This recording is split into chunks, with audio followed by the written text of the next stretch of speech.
Tax season is here, which means you've received or are expecting that tax refund any day now, and you're thinking about what to spend it on. How about a new home? With SaveWithConrad.com, we're helping renters become homeowners every single day, and it's more affordable than you think. You don't need perfect credit. You don't need a huge down payment. In fact, you may not need a down payment at all. At SaveWithConrad.com, we take the stress out of the home buying process. We'll determine your buying power. We'll even help you find a realtor. And unlike the banks, we don't say no. We say not yet, but here's how.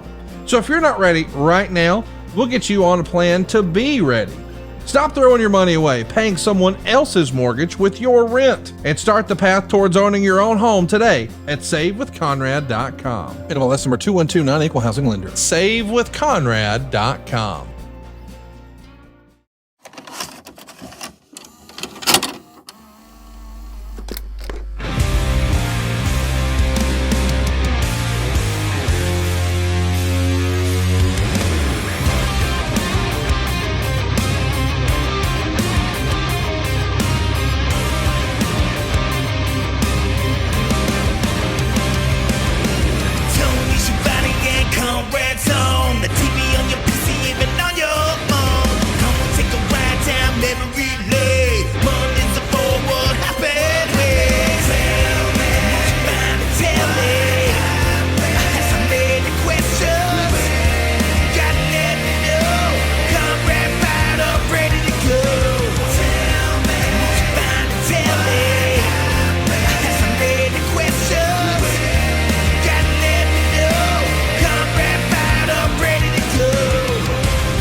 Conrad Thompson, and you're listening to What Happened When with the voice of your childhood, Tony Schiavone. Tony, what's going on, man? How are you? Conrad, what's going on with you, buddy? How you doing? Man, if I was any better, I'd be twins, and I don't think the world can handle two of me. I'm so excited to be here with you. It's been a beautiful weekend here in my life, and hopefully in yours as well. And we're ready to get our week started here on Patreon, and of course, everybody else enjoys us on Wednesday. And hopefully, if you're listening on Wednesday, you're going to check out Tony tonight on AEW.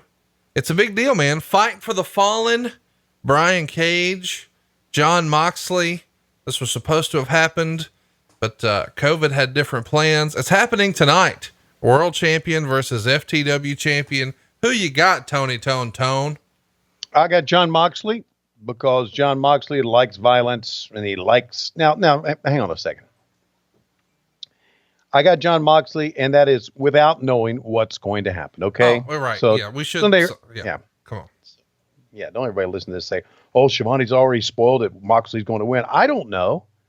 I won't. I really won't know till I get there, and I really won't know till sometime the final hand hits 3 times. You son of a bitch! What are you trying to insinuate? That's exactly right.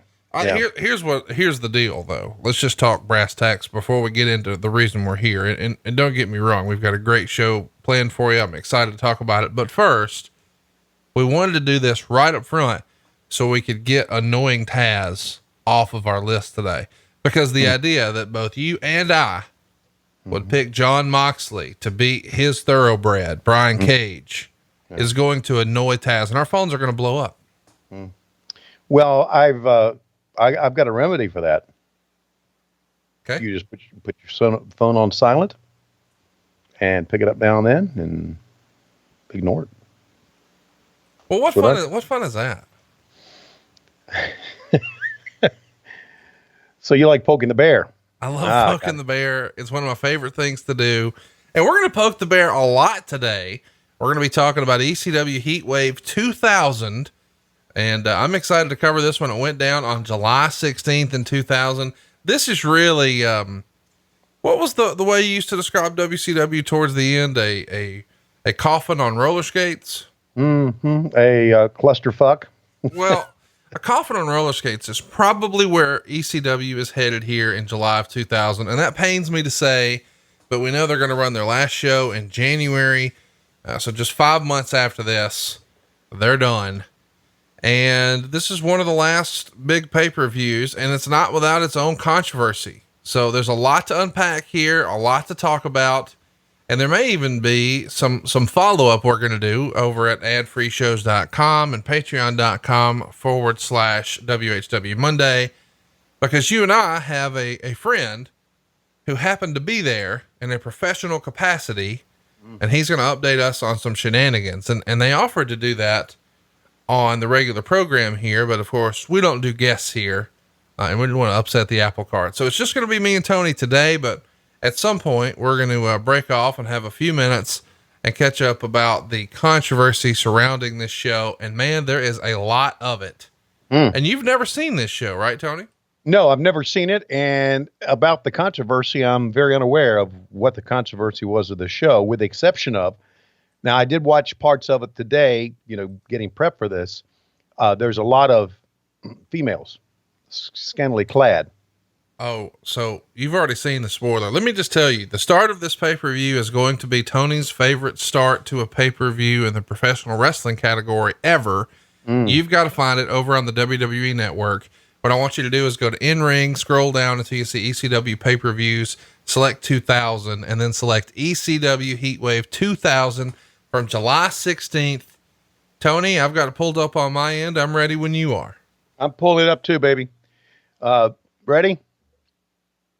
When I say play, hit play. Oh, wow. We're not doing a big pomp and circumstance. We're getting right to the shit today. Well, you want some more pomp and circumstance? No. I'm ready. Okay. Now I'm going to go 3, 2, 1, play. And when I say play, you hit play, not after I say play, but right when I say play, you hit it.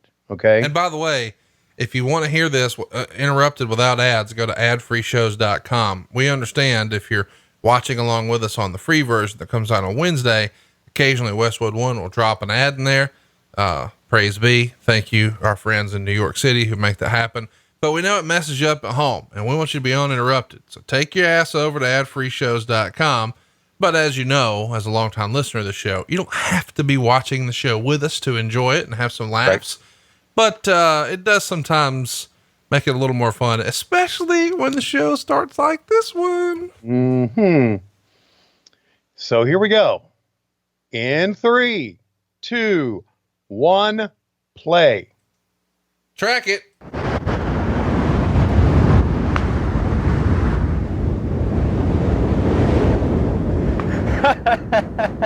Jasmine, how did you ever get involved with a man like the Blue Boy? I mean, the Blue Boy in his natural habitat, the Blue Boy looking fit, the Blue Boy looking firm, and the Blue Boy, baby, looking fine. And the Blue Boy is utterly disgusted. Baby, come look at this. Gross. Look at this fat piece of shit. Hey, Lourdes, get up when I'm talking to you. You can use the exercise. Oh, hold that thing back, man. Whoa. Hey, brother, don't you have any pride? Don't you have any self-esteem? Don't you have any motivation? I dare you to even know a man named Jim, let alone work out in one. I mean, it's not exactly here.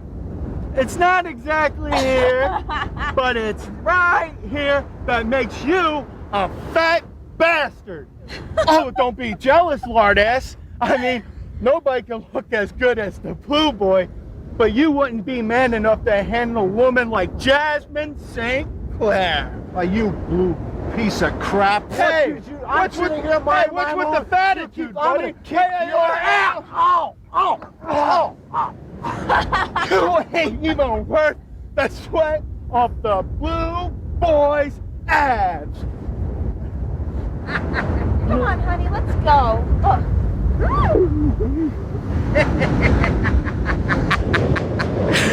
The Blue Boy has sold his soul, and now he's reaping the benefits. Jasmine St. Clair, here we are, sunny Los Angeles, California. Now this is no city of angels, it's the devil's playground. Let's face it, historically speaking, every time there's a Heatwave in LA, you have riots, burning, looting, pillaging, blackouts. But I know you wrestling fans are far too sophisticated to enjoy such reindeer games. That's why, in the interest of higher art and culture, I present to you Xtreme Championship Wrestling Heatwave 2000 live on pay-per-view. Now, this is a show that is fully loaded. In fact, you might say that it's a regular Rodney King of the ring. And topping off the show tonight, we have a match that's near and dear to me. It holds a special place in my heart. It's called the Stairway to Hell. The World Heavyweight Champion, Just Incredible. The Innovator of Violence, Tommy Dreamer. Who's gonna win? Who's gonna lose? I don't care. The only thing for certain is that they're both up to their necks in hot water. Wouldn't you agree, Mikey?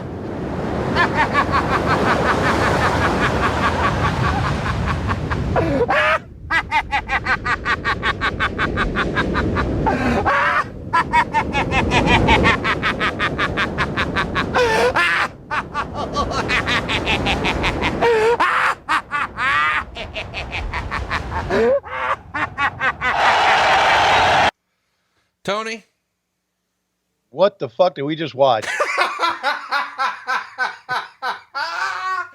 I love you. I was so excited for you to see that open.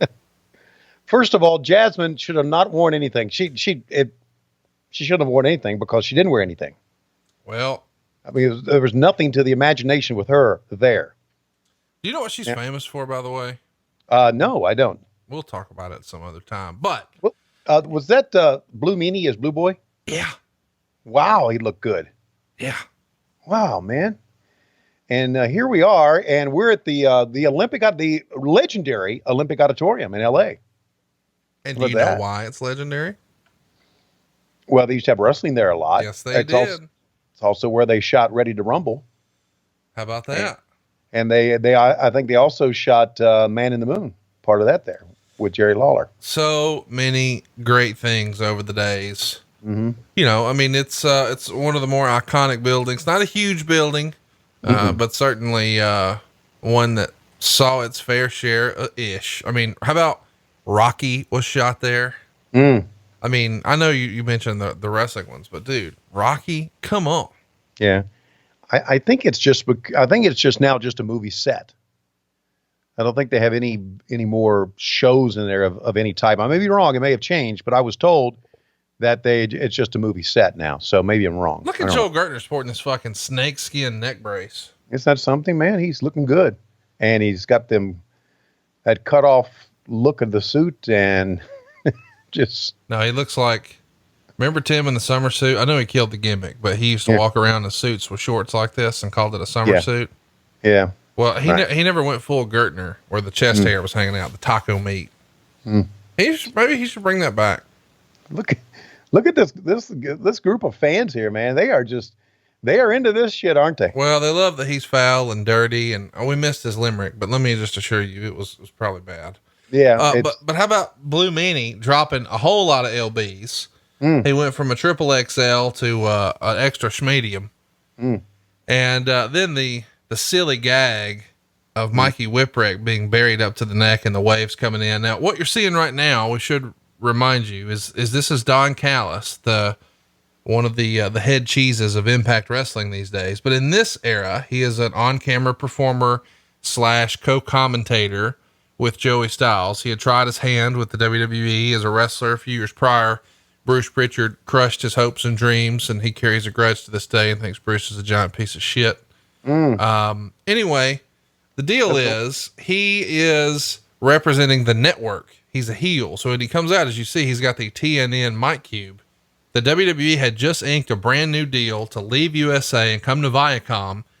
And now, even though they were in business with ECW, they got what they really wanted, which was WWE. So it turns out that TNN gave ECW a deal to sort of put their toe in the water for the wrestling space. And when they got some good returns, they felt good enough to make a major bid to get the television rights for WWE. So they do. So now that WWE is coming to the station, that means ECW is going to be homeless very soon when it comes to their television product. And that's about to be all she wrote. Wow. So done in by a bunch of country rednecks. Can you believe it? Yeah. It turns out Nashville tried to once upon a time ruin Steve Austin's career with poor paydays. And they tried to ruin ECW by pulling the wool out from, pulling the rug out from under and pulling the wool over their eyes, whatever you're pulling, they're pulling things, shenanigans. And then somehow TNA comes through Nashville too. I think we can agree when it comes to wrestling, state of Tennessee has fucked more people than anybody. I think Don Calais here does not know where the hard camera is. If he's the network boss, he needs to face the hard camera more. Okay. It's ECW, man. Okay. So by the way, Blue Meanie dropping all the LBs. Mm-hmm. I mean, that's probably some of the most on camera speaking he'd ever done in ECW. But I thought he did a fine job at it. He was good. I mean, look, he's a talented kid. We know him. We know him very well. Oh, by the way, he's got a new podcast with a great friend of the show, Josh Chernoff. You should go check it out. Mind of Meanie. Yeah. And let me just tell you, I hate Josh Chernoff. I just called him a friend of the show, but I hate him because he's talented and he's a nice guy and he's professional and he tries hard and he's a good dude. But that's not why I hate him. I hate him because he somehow has a brother as talented as him. They created this killer cartoon telling a hilarious story about how Blue Meanie's gas was once so bad that it ruined a car forever. And they animated the story. I've heard Meanie tell the story and had him tell the story for us before at a live show, and he was a guest of ours. But my God, they turned it into a cartoon, and I'm fighting mad about it. I've wanted to work with an animator to tell some of our stories here on the show for a long time and couldn't find one. Fucking Chernoff's related to one. Bastards. I hate them. So go check it out. Go out of your way to find it. Mind of Meanie. It's good stuff. When you see how good it is, you'll say, oh, I see why Conrad hates them too. I would want that. It's not always bad to be hated by Conrad. No, listen, if I mention you on here, I probably like you. Yeah. It's like, if and I want to say something about, people we hate. Sure. Let's talk about it. Let's shit on Okay. Let's talk about, a lot of our, low-key big hogs. Yeah. Are still podcasting. Oh yeah. That's a shame, isn't it? Yeah, and I was talking to our buddy Paul Bromwell the other day, and he said, man, I'm busy with this podcast. And I'm thinking, he said, and I talked to Damian Purvis, and he said, yeah, we're doing it. And thanks to you and Conrad, we're podcasting. And I'm thinking, Don't you put that evil on me, Ricky Bobby. What the fuck have we started with these I people? didn't start none of that horse shit. You started it all, Podfather. You started it all. Yeah. I forgot to tell you. I did this interview a week or two back. I forget, but we were talking about, how crazy it was that you were back on TV and that Bruce was back with WWE. And I said, man, I got to tell you, that's the coolest thing about my whole little podcast venture, cause I just fell into this and just started looking for opportunities and walking through open doors, as they say. And one thing leads to another. And both of you guys who thought you were both done with wrestling, it's in your rearview mirror, through the podcast, get back into it, get the fever, get the bug, get some momentum, and get big time jobs paying big dollars, and you're back where you belong. And when I said, hey man, if to know that, my silly podcast idea that I sold them on had even a small part in that, them getting back in wrestling, man, that's the greatest feeling of all. Like, that's such a cool thing to have been involved in. And then, like, I don't know, every third comment was like, look at this motherfucker claiming credit for getting Tony Schiavone back in wrestling, claiming credit for helping Bruce get back in wrestling. And I'm thinking, hey, why don't you fucks ask them? Yeah, exactly. Here's an idea. That ain't me saying that. That's Tony Schiavone saying, goddamn, thanks for getting me back in this. This is fun. Jesus. People just shit on anything. Oh, I know they do. And that's the reason I like to shit on Paul Bromwell and everything he does. That Saved by the Pod. What the fuck is that? I don't know. That goddamn Jay-Z Flair show. Ugh. Oh, we got Nikita Koloff on this week. Oh, Russian sickle. Yeah, we get it. Go get a fucking flat top. Nobody cares. Jesus. Yeah, just a bunch of goofs with nothing better to do. Here's an idea. Spend more time with your families. There you go. Okay. Now, in the midst of you and I talking about a bunch of goofs, what the fuck have we been watching here? So it's a big promo, a big schmoz. And what they're trying to do is, oh, look, there goes Sam. There's Ronnie, Atlas Security in the house. Ronnie, go kick some ass in there, buddy. Don't you feel like if Ronnie wouldn't have gotten to security, he would be like he'd drive an 18-wheeler? I feel like he would be like the big boss on the movie Over the Top with Sylvester Stallone. Right. He wants to drive a big truck and arm wrestle motherfuckers and dive bars and eat a double cheeseburger. Don't you think? I agree. I mean, listen, Hulk Hogan's running around here saying largest arms in the world. Having a good authority. Atlas Security has the largest arms in the world. Whoa. How about that? How about referee takes Matt Coon is fucking pissed. That's Matt Coon and his son Matthew, who just turned 18. Yeah, what are you gonna do about it? Yeah. He calls that the podcast ender. The podcast ender. Matt Coon's lost a little weight too. Look at that. Yeah, a little bit. Svelte. By the way, what we've got here is Big Sally Graziano taking on Balls Mahoney. Here comes Balls. We've seen a lot of. We have seen a lot of balls, Tony. We've seen a lot of Balls in the past, and I always kind of liked him. You know, I know he's not with us any longer, but man, I couldn't stop myself. I'm a ball watcher. I'm a ball watcher. Ball watcher. Watch ball hit Sal. Oh, fuck, he spit on him. You know what's crazy is, I'm pretty sure when you see this, and no, this was 20 years ago. Yeah. Everyone thinks, well, Big Sally's going to be the first one to check out here. Right. I think he's still with us. He may be. But meanwhile, Balls Mahoney is not. And man, I got to tell you, everybody who worked with him, you know, they may have had their critiques of some personal choices or habits or decisions he made. But he was supposedly like just one of the boys, like a good dude. I never met him, but I heard really, really nice things about him as a person. Yeah, that's good. Sally may have found the keto diet. Oh, bam! You ever want to see a guy get CTE? There it is. Whoa. He literally broke it. It's in multiple pieces. Oh my God. He didn't even flinch. No, he didn't go down. Yeah, Jesus. I love it. I love it. Pick him up and Down he goes. Down he goes. All right. Chat me up on this. You said that this show had a lot of controversy about it. Was it because of what we'd seen? No, it's coming. By the way, this is about to be the end here. This is about to be a finish. I did scroll ahead and saw when Francine came to the ring. You excited about that?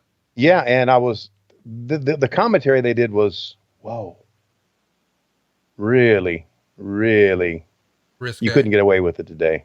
Yeah, we'll play it.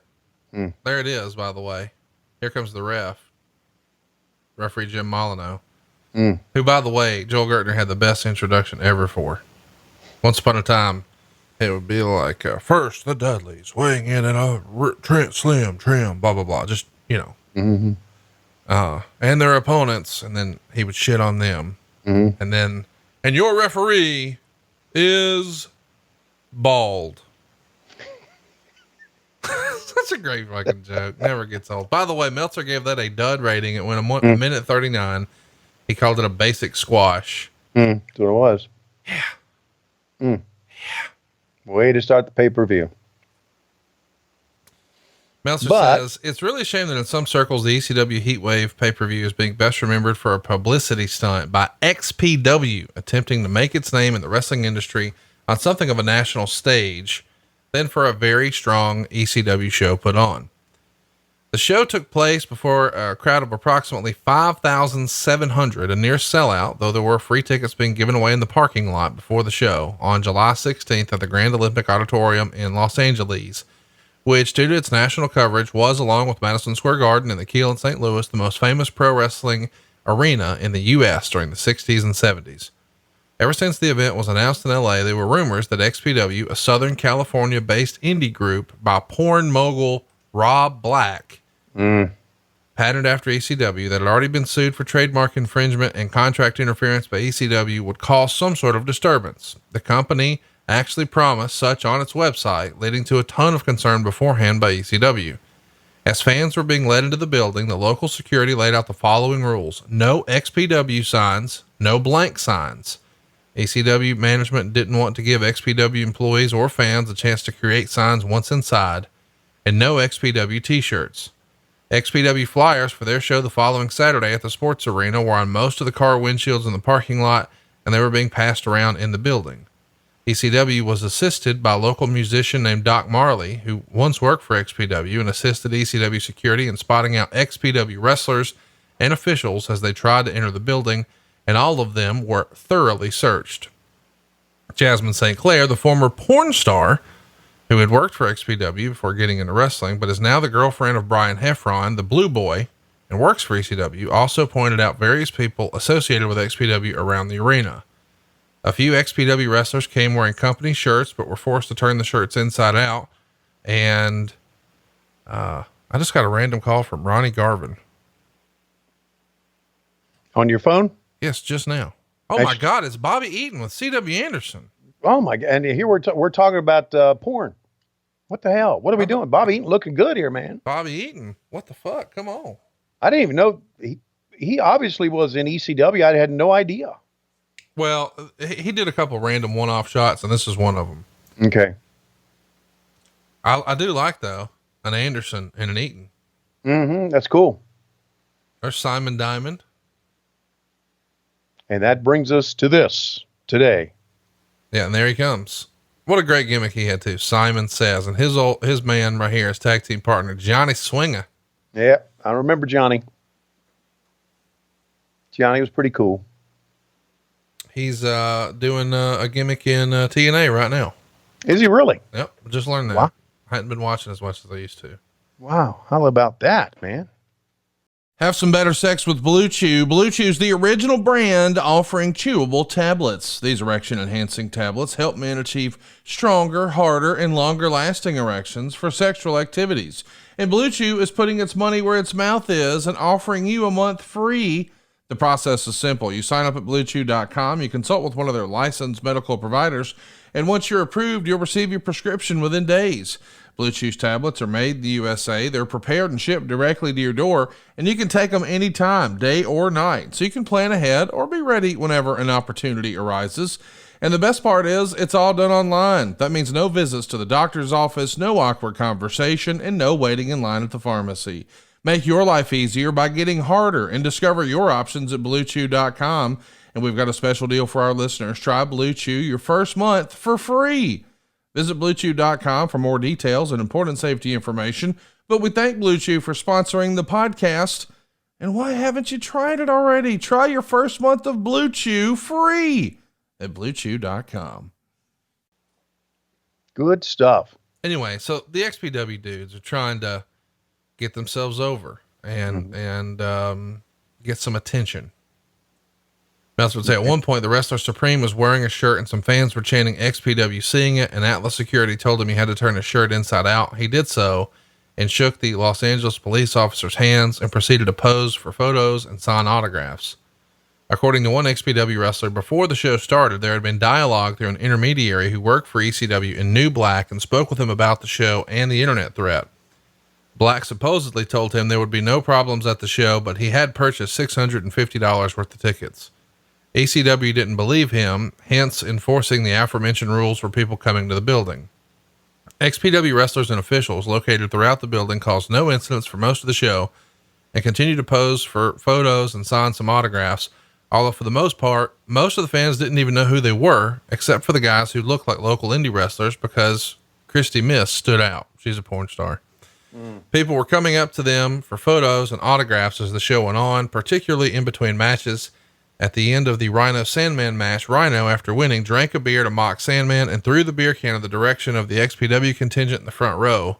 Some of the suds hit XPW wrestler Supreme, who was at ringside with valet Christy Mist, Jimmy the homeless guy, Chris Kloss, and Kid Chaos, but most drenched a fan sitting next to him. Supreme started yelling at Rhino, who never acknowledged him. Just as the main event with Credible and Dreamer started, the crowd started chanting for Francine to take her top off. Mist, an XPW valet, stood up, turned her back to the ring, and took off her top, revealing a black leather bra which got a huge pop, none of which was evident watching the show on TV. Those near her say she was teasing, doing what could be amounted to practice tugs at her top at different times throughout the show.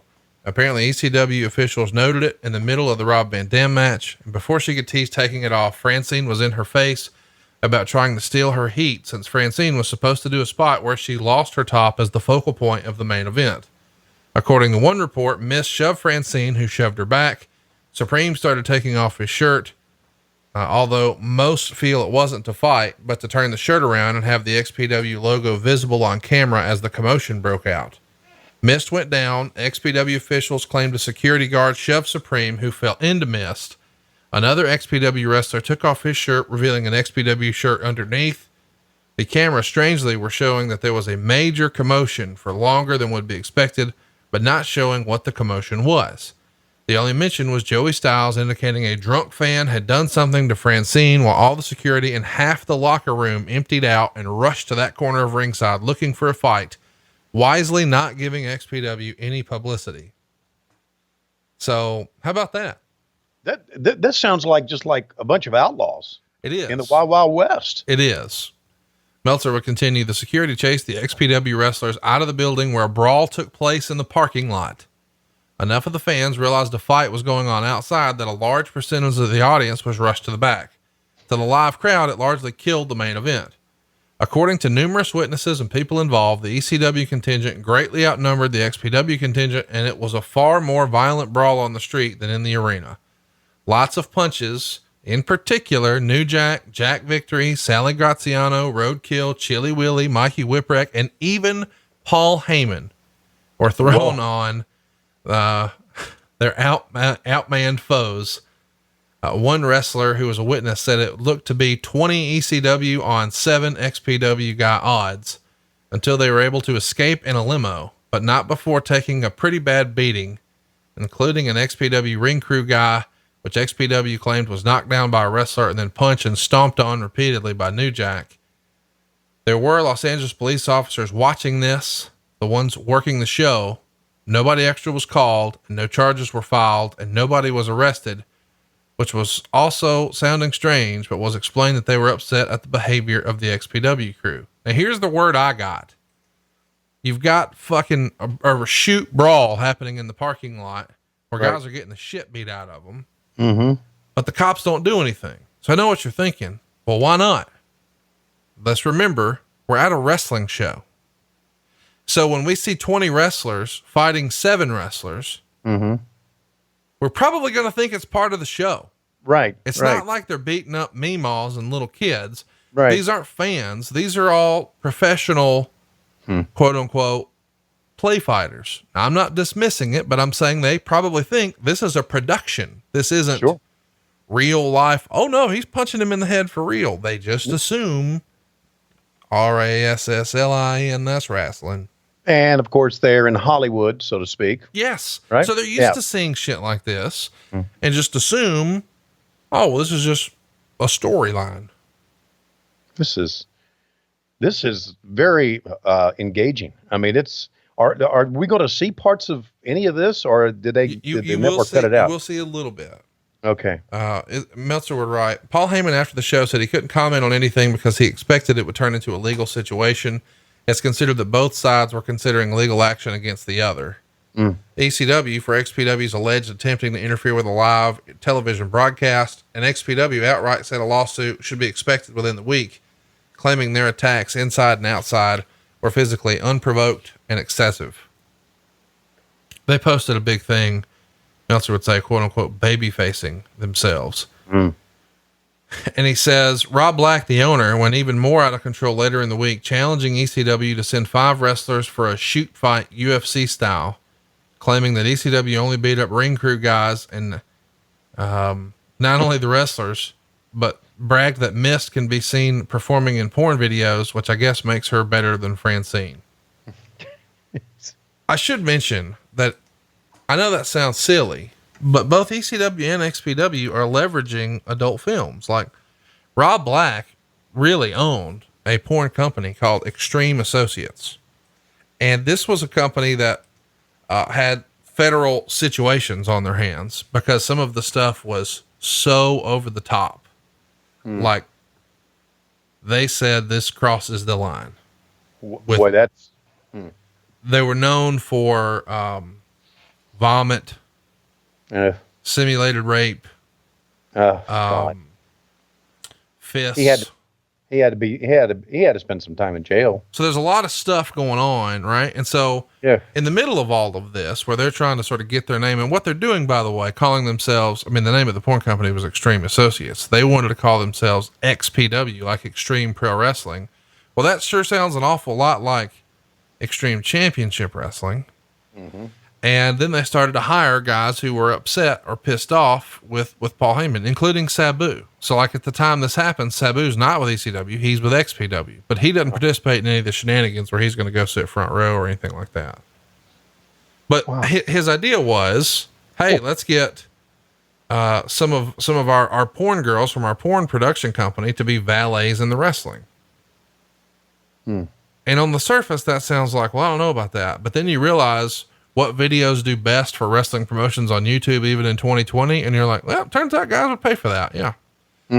And I mean, even ECW in this era, they're chanting things like show your tits at Francine, and that would never happen now. But back then that was just like a regular every show chant that people did. Oh yeah. Well, I know. Well, now we've got real porn stars who are doing ungodly, unspeakable things that the government doesn't even want them to do them. So yeah, you could, have a look and see what that's like if you're into that. And that's the idea. But of course, as you could expect, this did not work out, which is why you've never heard of XPW. No, not at all. Now the XPW staff is front row ringside. There's right now? Some of the wrestlers and whatnot are right there. Okay. Not across from us, right? To the left. To the left of the okay. hard cam. Front row ringside to the left. Okay. We'll keep an eye out. That's an incredible story. I mean, this almost sounds like old timey, back when, I've talked to a lot of older gentlemen who have been in wrestling, me being one of them, but older than me, that said back in the old days, they used to take over territories by gunpoint in the old days. And that's kind of what it sounds like to me, trying to take over a promotion, really. Just, it's crazy. It gets even crazier, man. That's not even the craziest story with XPW. The craziest story is apparently, Rob married one of his adult film stars. So the guy who owns the rival promotion, I believe married, or at least lived with one of his, top female performers on the adult side of things. Allegedly, according to the rumor and innuendo, one of his top acts for XPW started to have physical relations with her. Okay. And when Mr. Black, his boss, found out about it, he was not happy about it. I understand that. So he sent a couple of guys to his apartment to cut his dick off. Oh. Did they succeed? They did not cut his pecker off. Okay. But they did cut some stuff off, and it was a horrific brawl. And I have asked and begged and pleaded and tried to sell the guys at Dark Side of the Ring that if they do a Vice season 3, we have to get an episode about XPW. What a story.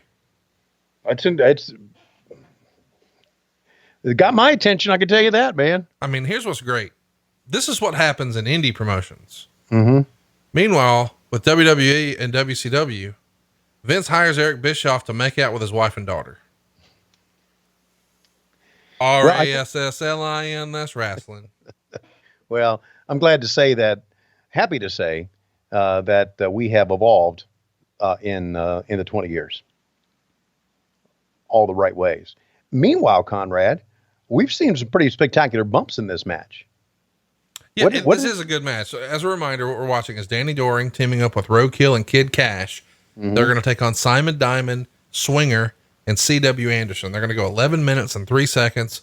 Meltzer really likes it. Gave it 3.25 stars. Yeah, there was some good stuff. I saw Johnny Swinger do some stuff, and I guess Cash did some pretty good stuff as well. You know, I believe C.W. Anderson retired on Facebook last month. Mm-hmm. He gave a pretty heartfelt speech, and all the comments and likes and all of that made me think it was real. Mm-hmm. I thought the end was a little off. Maybe he was just overcome with emotion for real, but I was like, man, it felt a little weird. I sent it to my group chat, who we've now nicknamed the Sad News Bears. And more than one Sad News Bear said, oh, this is just an angle. This is a work. But I'm not convinced, because guys like Chris Cruz were like, hey man, you did a great job. You should be proud, blah, blah, blah, whatever. And I do think C.W. Anderson was probably born at the wrong time. If he's 10 years older, I think he would have been a big part of the NWA and what you guys were doing. Yeah. If he's 10 years younger, I think he'd be, I mean, goddamn, he could be the other member of the Revival.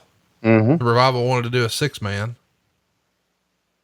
Yeah, I agree with all that. And if, I also feel that if I got a comment from Chris Cruz, I would want to kill myself. Oh, my bad. I didn't mean to say Chris Cruz. Fuck him. I was just thinking about people I hate, I guess. I'm not sure. Yeah. Mm-hmm. I meant to say Scott Hudson.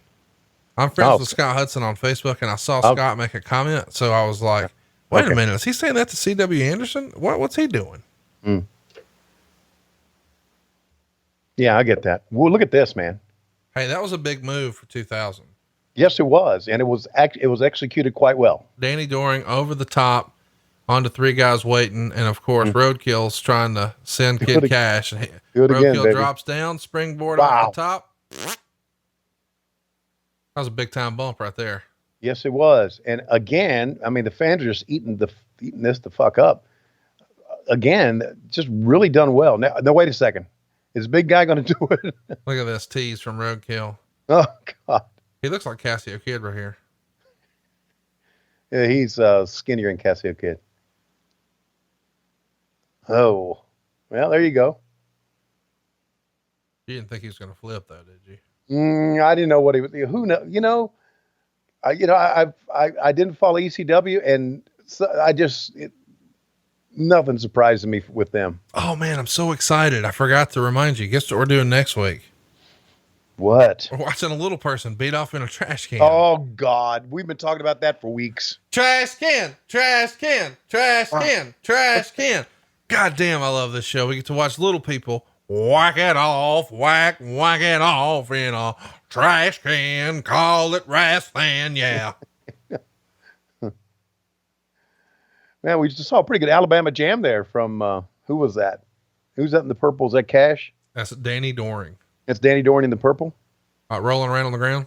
Yeah. Yeah. Okay. See, here's the deal. I'm colorblind, Tony. So when you say things like purple, I'm just having to guess. Okay. Woo! That would suck. I wouldn't want to take that bump. Mm.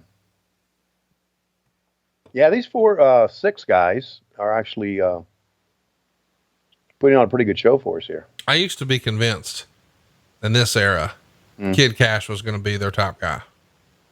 He would be like the next Jerry Lynn, the next Rob Van Dam. Man, look at that spine buster. By the way, I think, if I have this right, I think Kid Cash might be a listener to this show. Oh, Kid Cash. Hey, we respect you, buddy. He had a great comment about who belonged in wrestling and didn't belong in wrestling a few months ago, when all of the allegations about sexual misconduct happened. Mm-hmm. And I was like, holy shit, I didn't know Kid Cash was on Twitter. So I immediately followed him, and immediately we DM'd back and forth, and I got the indication that I think he actually listens to the show, and he picks up the win there with quite the finisher. But look at that dude. Aren't you convinced coming out of this he's a bigger star? Oh yeah. Look at the crowd. Crowds are way into it. They're eating his ass up, man. I mean, I really was convinced, man. He's the next Rob Van Dam, Jerry Lynn. Like, hey, I have a good look. I'm a great technical wrestler, but I can do all kinds of crazy big stuff too. Yeah, he looks, has a Jerry Lynn look about it, doesn't he? Yeah, it's a good look, man. Yeah, it is. And that big flip into the crowd, I know people now say, I see that every Wednesday. Well, nobody saw it ever in 2000, and Chris Cash got it over, man. Chris Cash, Kid Cash. Chris Cash is a different wrestler. I'll teach you. Oh, Rhino. This is going to be a bad promo. Your wife in the fucking hospital. I like hearing how your kids stand over her hospital bed and her neck in traction and her laying on her back in that hospital, just reeking of the rotten stench of her gash. Sandman, keep on coming after me. You know what? Bring everything you possibly can bring to the ring, Sandman. Because you know what? It doesn't matter what you bring. Because I'm not laying down. I'm not giving this belt up, Sandman. This is my meaning in life. And you think I'm giving it up? No. Why? Because I'm the big fucking deal. The ECW World Television Champion, Rhino. Come on, Sandman. Come on, you want it. Take it. Come on. Bring it. Come on, Sandman. Come on.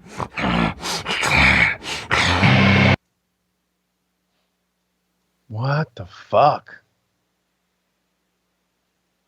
What the hell, man? Not like when your little stinking kids are laying over your whore wife's hospital bed and they can have to cover their nose because of her smelly vagina. Jesus Christ.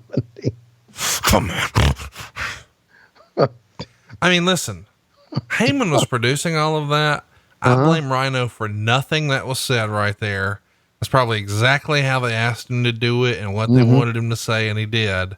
But I'll never forget when that aired, just being like, fucking really? Like, I'm 19 and even I'm like, really? Holy shit, man. Her gash reeked. Like, who even said the word gash? Like, I feel like you had to be born in the 50s. Yeah, these dames today and their gashes.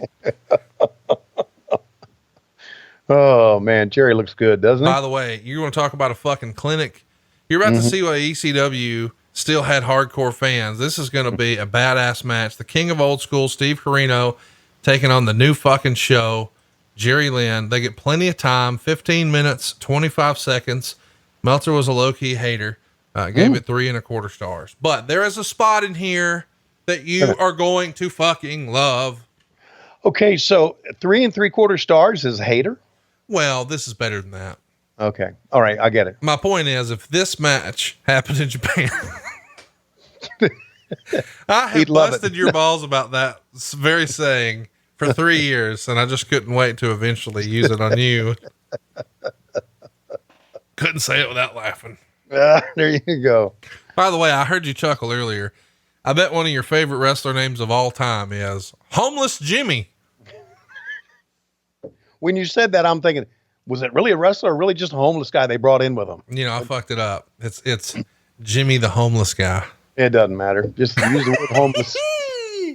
Use the word homeless before, after the name. It all has the same effect. Dude, one of the best jokes I ever heard was, this is an awful joke. Oh, the best thing about dating a homeless girl is you can drop her off anywhere. Jesus Christ. It's such a terrible joke. It's so bad. It's funny. Oh, Jesus. Oh, well, we do silly humor here on this show. Yes, we do. You don't have to explain that. No, you don't have to explain it. They know. They know, they know, they know. So here we got, man, I see Jerry every other week now, and he's kicking ass here, isn't he? Yeah, he's such a great guy. And, he's really gone through some health problems, and he and I have talked about that, about the crazy bumps he used to take and crazy things he used to do, and how, obviously he's paying for it now in his later years, but he is Jerry's such a great human. He is. He's a good man, and really have a lot of time for him always. Can you imagine if he was a political jack-off, what he could have done in the business? Yeah. I'm just saying, like, he is one of those, like, nice to a fault guys. Right. Where you just can't help but wonder if he pulled some of the political shenanigans that we've heard guys like Triple H have done over the years. Mm-hmm. I mean, he'd be running wrestling right now. Oh yeah. Wow. How about that maneuver? Yeah. Where are you on time? Give me your time cue. I'm a little behind you based on your reaction, because you just saw that tornado DDT off the rail onto the floor. Give me your time code and I'll catch up. 42, 12, 13, 14, 15, 16, 17. We're on the money. We see them sliding back in the ring here. Mm-hmm. That was a hell of a tornado DDT, but yeah, you're right. Look, he's Jerry busted open a crimson mask. Oh my God. Yes, sir, baby. Track it. Jerry Lynn is now trying to rip open that gash with his fingers.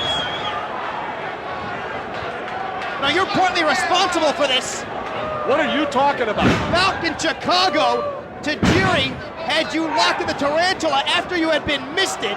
And then after the matchup, you and Corino attacked Jerry Lynn because he made it clear he would not sell out to the network. He made it clear he was a stupid. Oh, I thought they were doing something right there they didn't do yet. I need you to hear it, but you'll know it when you see it, and you will have a reaction.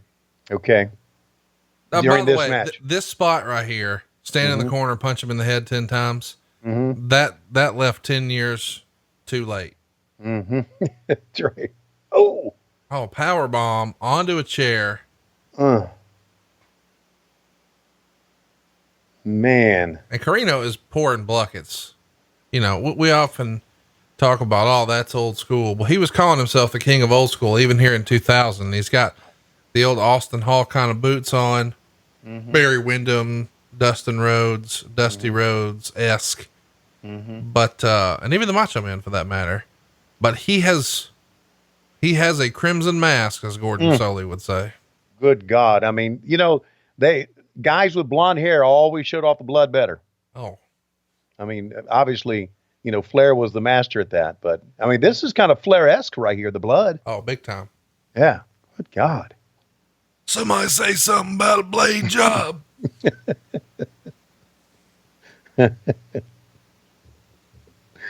Ooh, Jesus. Can you imagine what that would sound like? That old promoter come over and said, Tommy, we gonna need to get some color tonight. And I said, I'm gonna need to get paid a little more. You reckon you can pay me a little more?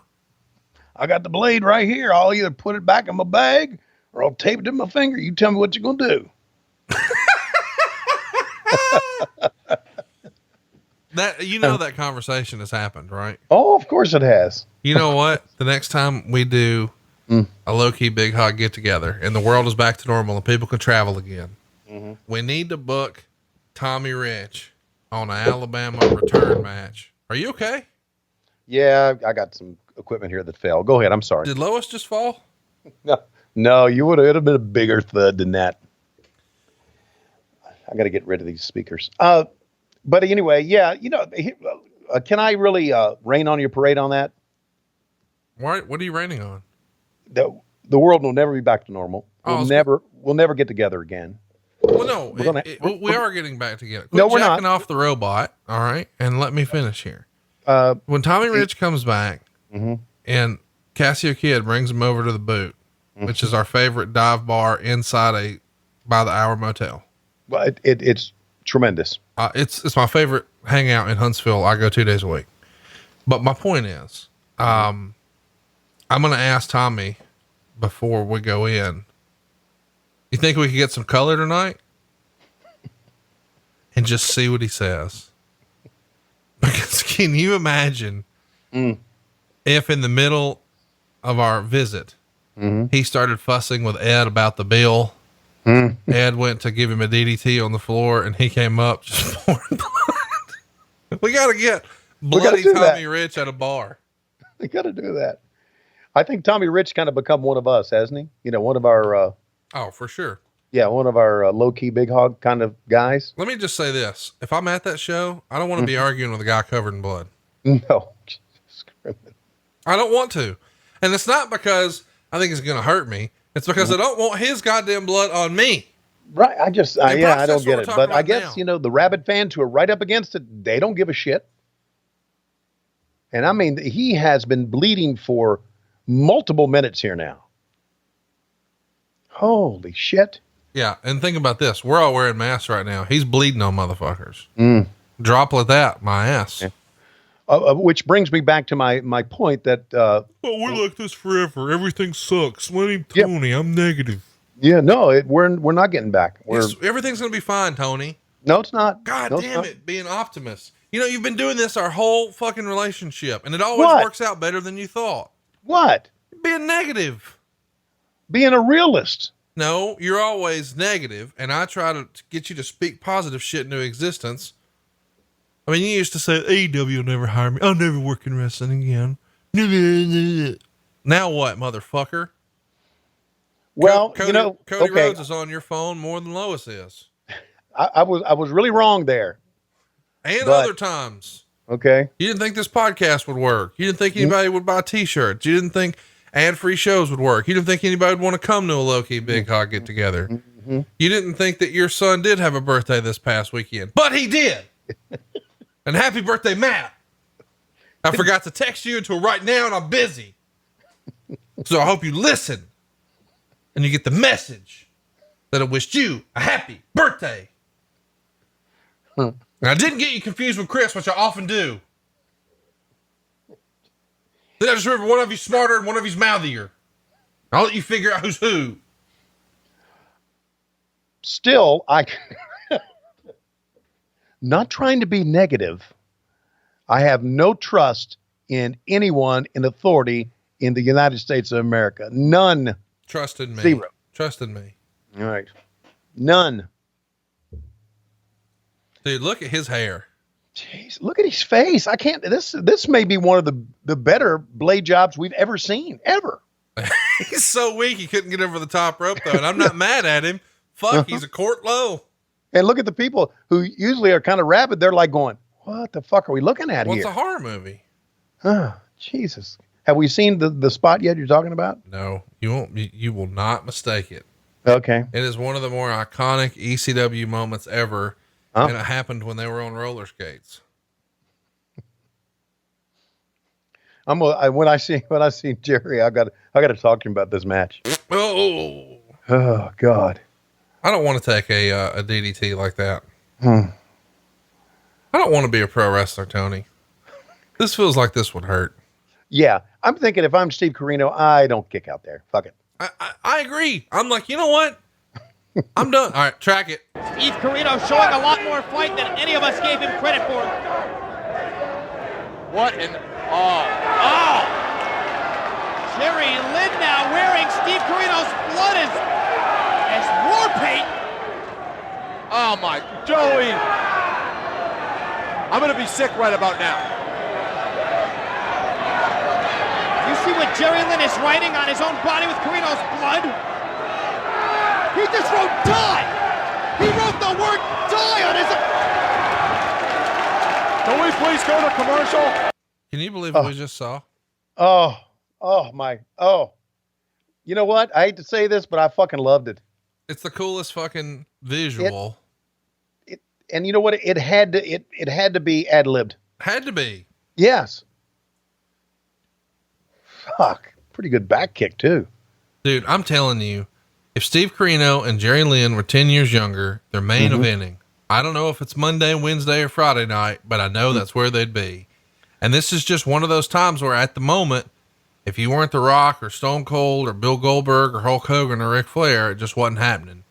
But right now, today, Steve Carino would have headlined an AEW or WWE pay-per-view within the last year. And him and Jerry Lynn would be main eventing on Monday, Wednesday, Friday, whatever. Oh. You know, here's the deal, man. As a kid, we all loved eating cereal, but then we grow up and we realize I need protein in the morning, not sugar. But what if there was a way to have that same great, nostalgically delicious cereal, but it's filled with protein and not sugar? Magic Spoon has made it a reality. You see, every serving of Magic Spoon cereal has 13 grams of protein, 0 grams of sugar, and 4 grams of net carbs, so you can feel good about what you're eating. The most popular flavors are fruity and cocoa, but there's so many more. And Magic Spoon's brand new treats are crispy, crunchy, airy, and an easy way to get 12 grams of protein on the go. And for the first time ever, Magic Spoon treats are available in grocery stores with delicious flavors like marshmallow and chocolatey peanut butter. Personally, I like the double chocolate. Yeah, Roll Tide. Get $5 off your next order at magicspoon.com/WHW or look for Magic Spoon on Amazon or in your nearest grocery store. That's magicspoon.com/WHW for $5 off. Magic Spoon. Hold on to the dream. My God. Is this it? No, they're still going. You know, I'm telling you right now, and when he put the D on, you knew where I was going? I knew what was coming. Yeah. Dude. And what a fucking cool moment that is. When wrestling is good, there ain't nothing better, baby. And this show has a couple of those moments, and that was one of them where it's like, oh my God. Boy, I got a great conversation coming up with Jerry this week. I can't wait. Oh God. Well, I love stories like this. We know Steve Carino can't be trusted. He's friends with Jeff Jones. Oh yeah. Yeah. And then he works with Terry Taylor. He don't have a choice in that. You know what I mean? Well, yeah. Terry Taylor's getting shoved down his throat like we were in '88 with the Red Rooster. Yeah. Well, yeah, you'd have a choice. You see Terry, you run his head into a door and then you keep walking. Look at this shit. Jack Victory holding a bag of powder. Oh, he hit the referee. Dude. And of course, there's nobody there to make the count. Looks like Jerry Lynn has it clearly won, but the ref literally took a powder. And Steve Carino's been bleeding so long, it's finally clotted up. He's not bleeding anymore. By the way, Meltzer said Carino juiced heavily early and his bleached hair turned red. Victory interfered a lot. Lynn ended up taking Carino's blood and smearing it all over his own body like war paint on his face and spilling dye on stomach. Now that was rather sickening. Lots of false finishes with Victory interfering before Lynch hit the cradle pile driver. Only complaint is the match was slightly long and dragged to the middle. See, I disagree. Yeah, I do too. I think this is every bit of 4 and something. I understand not giving it 5, but golly, are you not emotionally invested in what's happening right now? No, you're right. You're right. The match, a good wrestling match, I really think cannot be bam, bam, bam, bam, bam all the time. Right. There's got to be slow moments. There's got to be moments where the kids are selling or the kids are doing something. Let it breathe, baby. Let it breathe. Absolutely. Let it breathe. Very well said. Did Lois ever tell you that? Honey, we got to get home. I got to let it breathe. Did she ever say that? No. Why not? Of the many things she has said to me, that's not been one of them. I mean, I'm thankful for that. Do you know what it means? Let it breathe? No, and I wouldn't know what it meant when she said it. However, I do always have guys on their knees slugging it out. I always thought that was a good, pretty cool. That's like, we're so spent, we can't get on our feet, but we're still going to hit each other. Always liked it. How about the boot came off? He's still wrestling. I've always liked that little drop down. It's the way Cody won the world's title. How about that? This is good, old school, great wrestling in the middle of a fucking bloody brawl. Look at the crowd. Yep. Dude, I'm telling you, these are fucking top guys right here. And I know because they were top guys at the end of ECW, you guys are like, well, but no, fuck your well, but these guys were badass. And I would argue they're much better wrestlers than a generation before them with guys like Sandman and Raven and Sabu. I'm not saying those guys weren't great characters and great innovators, but once the bell rings, let me watch that shit. That was outstanding. At least 4 stars for me. It was 15 minutes, 25 seconds. Didn't feel like it to me. What did Meltzer give it? 3 and something, 3 1/4. Jeez. No. He missed it. He's not always right, as we know, but he really Well, missed it's the just boat his on opinion. You know, there's no right or wrong. It's just his opinion. that. Yeah. But I'm allowed to have one too. And that shit was awesome. Yeah.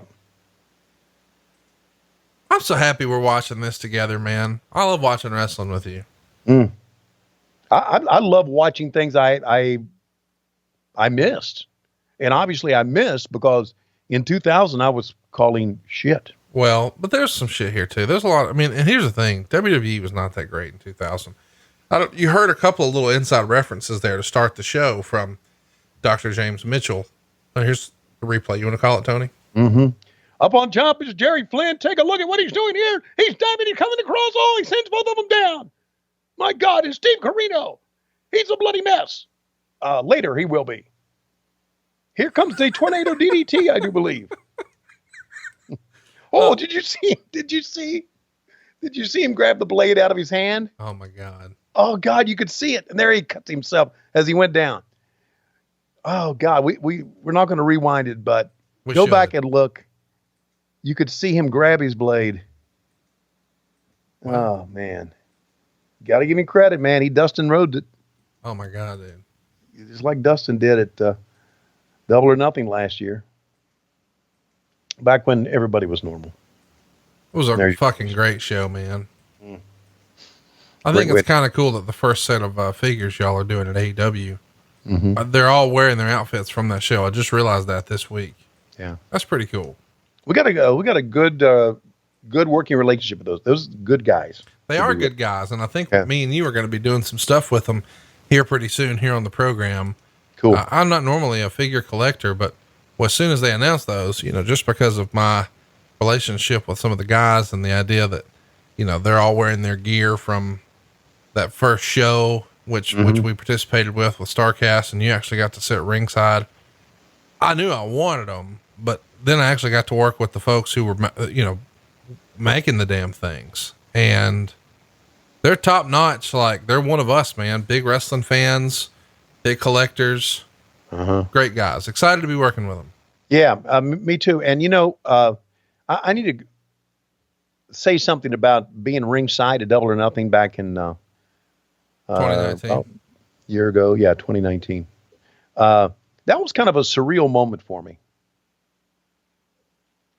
And I think about that moment often. And I think about how you know, because I think we talked about this before. I didn't want to go to that show. Correct. Because I didn't want to go. I didn't want to be seen there. It's not that you do it in by the way, watch what Rhino's about to do right here. Okay. All right. Oh my God. That's Sandman's wife with a pile driver off the apron through the floor to the concrete, no padding. Oh my God. And of course he's trying to talk to her and check on her, and they should have cut away from that a little sooner. Right. But dude, would you take a pile driver off the apron through a table to a concrete floor? No. Now, would you if you were a woman? No, I'd let my wife, Lois, but I wouldn't do it. Well, that's different. I'm kidding. Jesus, criminy. I mean, this is some horrible shit. Is that Corino again bleeding? No, this is from another night, buddy. Oh yeah, but he's bleeding again from another night. Yes. It just, some bitch could bleed. Look, they're going to pick the corpse up, hold it in front of the table so he could gore it. And Sandman literally just gave Rhino CTE right in front of us.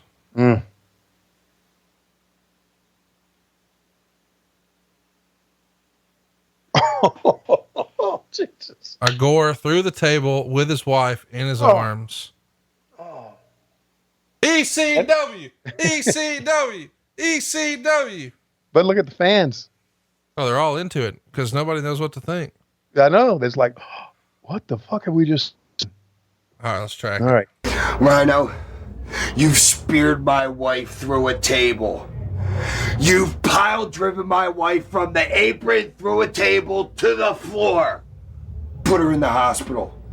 How do you think I feel when I have to take my kids to see my wife in the hospital for 7 straight weeks? I had a tear in my eye every single time I walked into that hospital.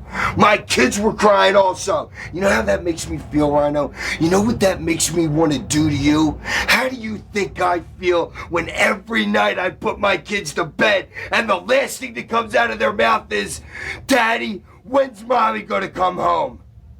Rhino, I am getting ready to take you to a new level of extreme. Stop!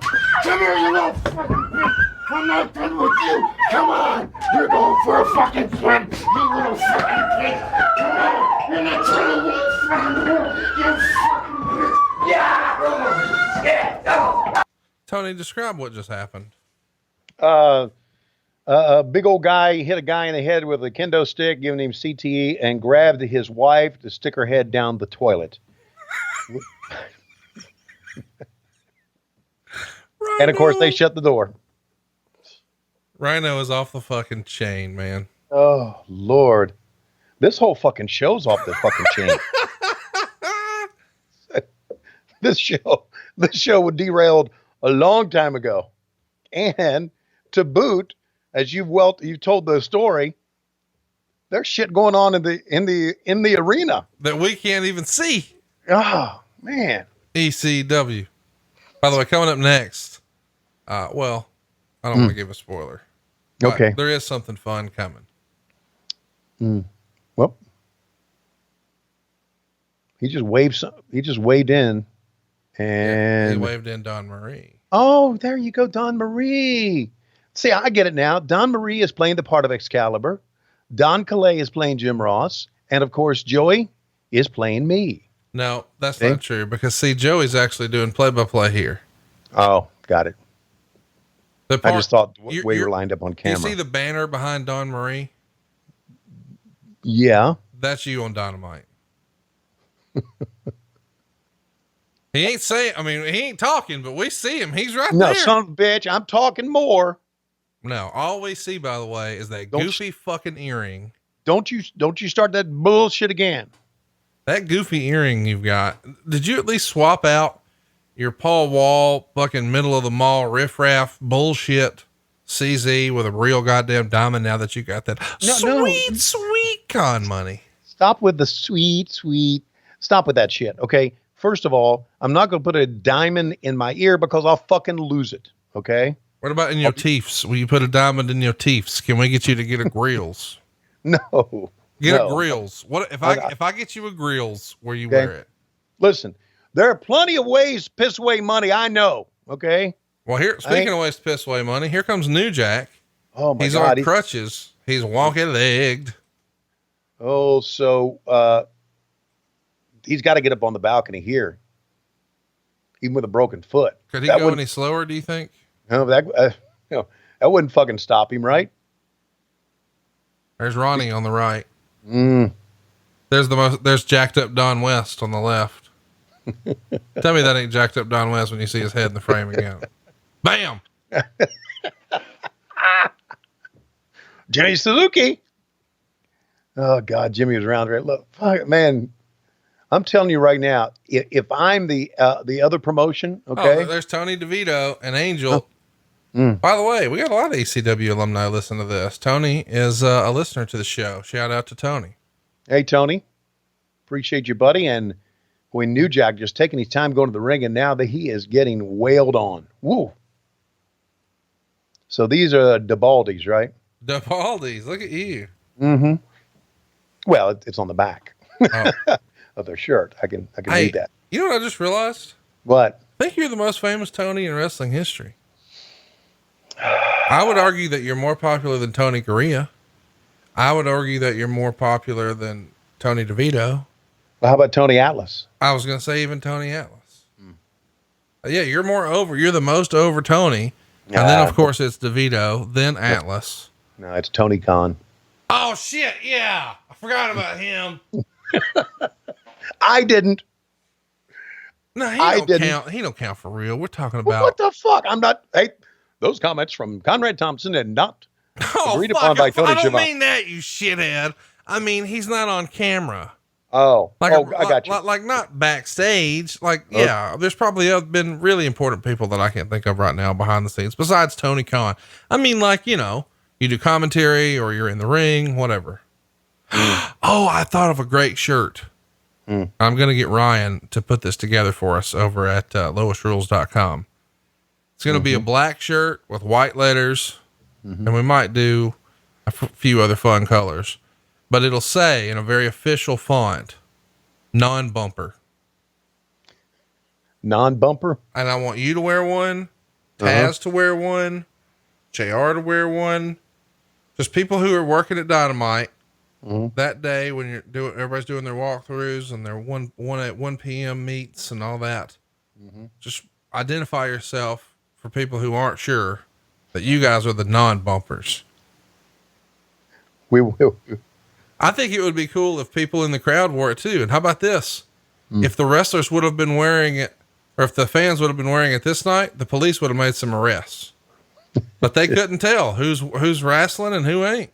Who's the person who's not? Who in the world is the guy with the Flash gimmick on? That's Supernova Mike Bucci. Okay. Who's in the banking business in Kentucky. We've seen him as Simon Dean right on WWE. And we've also seen him as Hollywood Nova when he was spoofing the NWO with the BWO. Yeah. But before that, he was one of Raven's lackeys as Nova. Well, this is a blatant disregard for Warner Media trademark. The Flash, DC Comics, you see. What? Because he's wearing red and yellow? Yeah, he's got the lightning. He's just wrestling in a t-shirt, buddy. Yeah, okay, I got it. Well, at least he's different than anybody else in the match, and that's good. Well, because the other guys are a tag team, you see. Right, but didn't he have a tag partner here? Yes. Yes, he does. Do you know who that tag partner is? Yes, I do, because I see it right down at the bottom of my screen here. Okay, well, do you know who he is? Chris Chetty? Yeah. I do not. It's Taz's cousin. Oh, really? Yeah. Wow. What does he think of Taz? Why are you asking me that? Why'd you, Taz? I didn't say that. That was Schiavone. I'm laying out, buddy. No, I was just wondering what he thinks of his cousin. He may say, hey, I like my cousin. He calls me every hour. Or I don't like my cousin. He calls me every hour. I don't know because I don't know Chris Chetty. You see, I know Taz. Okay. And Taz knows your home address because I've given it on this very program. Oh, would you? Hey, you know what? Of all the people that should get my home address, he ain't one of them. Well, he's got it. It's on your contact info. Whenever anybody says, hey, do you have Tony Schiavone's phone number? I send them your home address, your Skyline miles, your date of birth, How about the grocery stores I frequent? No. But I do have our check card information in there, our mutual bank information, your personal routing number. Oh, thank you. Your PIN number for your Discover card. Mm-hmm. Well, hey, so for all of you that want to make a donation, you've got the info. Can I tell you something I recently discovered? What's that? My wife is a gas station shooter. Oh, no. Did you stop that? I didn't know. Oh, no, man. One day she ate something bad. Yeah. Okay. We were in town and she asked if I could pull over. Mm-hmm. Okay. And I said, why? She said she needed to use the restroom. Mm-hmm. And I'm like, well, we'll be home in 10 minutes. And she's like, I need you to pull over. Okay. So I knew, okay, she ate something that she didn't agree with. Right. It was a freak accident. It's happened once in our 4-year existence. Wow. And then I'm putt-putting along the other day in North Kakalaki with her, as we're visiting her mom's new place in Charlotte. And she says, I used to take a lot of poops in there, and pointed at a gas station. And I have a ton of toilet humor, as you know. That is not her deal at all. In fact, whenever I've never known that she made a duty at all, but I do know when it happens, she has a phrase, floors and doors. She'll go to another floor and she'll go through at least 4 doors and then it will happen. And I only know that because she's told me it's floors and doors. Okay. But I couldn't ever tell you, I think she's in the kitchen. I don't know, making a cake or something. She disappears. She comes back. The cake is there. I never knew she left. It's a great fucking story. Go ahead. I'm just telling you. Took a lot of poops in there. My wife is a gas station shitter. I haven't told anybody this yet, Tony. I wanted to tell you. She would rather shit at a gas station than she would at home. Is that what you're saying? She couldn't make it. Oh. So her situation was she would have, did her workout, had whatever sort of breakfast supplement, and been on the way to work. And then nature called. And I think nature's calling during this promo. What do you think what do you think Tommy's saying here? Well, at least she didn't shit in my hand here, as you can see. She shit in the toilet over there to the right. And I said, no, I'm going to shit in the toilet to the left. And she said, floors and doors. So floors and doors is what I'm all about. See, that's it. I like floors. I'll shit anywhere because I'm an ECW. And as we know, a lot of times it's shit. Okay. Shit in one hand and shit in the other. Shit right here. Go ahead. Shit in my hand. I don't care. I'll wipe your ass. You want to shit on me? You want to shit on Tommy Dreamer? Bring it. I don't give a shit. I'm in a toilet right now. That's where they wanted me to do this promo, in a goddamn toilet. So shit right on the floor if you want to. See, I put it right at the floor. Shit on the floor if you want to. I don't care. One more thing. Okay. Always go through 4 doors. 4 doors. All right. And if you got a shit, hold on to it. Wait until you get home. Be like your husband. Your husband told me he's a shy shitter. That's what I know. He's a shy shitter. And you shit in a QT. You shit in a Shell station, maybe a Texaco. How about a Chevron? They're the dirtiest. Make me fucking mad every time I think of somebody. It makes me fucking mad every time I think of somebody shitting in a Chevron. Oh God, I'm thinking, you know what? I go into the men's and I know they're not clean because they piss all over the floor. I can imagine what the women do. Oh God, I mean, Jesus, I don't want to use, you shit in a Chevron. My God, I can't believe, why did he fucking marry you? Oh, Jesus Christ. And you're Ric Flair's daughter. Oh, let me tell you this one more time. Okay. Shit at home. Shit at home. I would rather shit in my pants than shit in a goddamn Chevron. Yeah, that's what I mean. And look at me. I'm bleeding. Okay. And there are probably people that bleed in toilets in a gas station. Not me. They say that racetrack and they say that QTs are good. I say it's all not a place to take a shit. They may have great drinks and they may have hot dogs, but it's not a place to take a shit in. You see what I'm saying? The walls look like this. The walls look like this. The walls of shitters look like this. And you shouldn't shit in a place. The walls look like this. You get it? You understand what I'm saying? Never shit. We should stop the show right now. We will never top that. Well, he was as upset as I was about what you said. Oh my God. We got a little Italian here. It's psychosis, baby. Psychosis, baby. Huh. Hey, so chat me up. Yeah. How does Lois feel about shitting? Oh, she wants to shit at home too. I really needed you to say she's for it.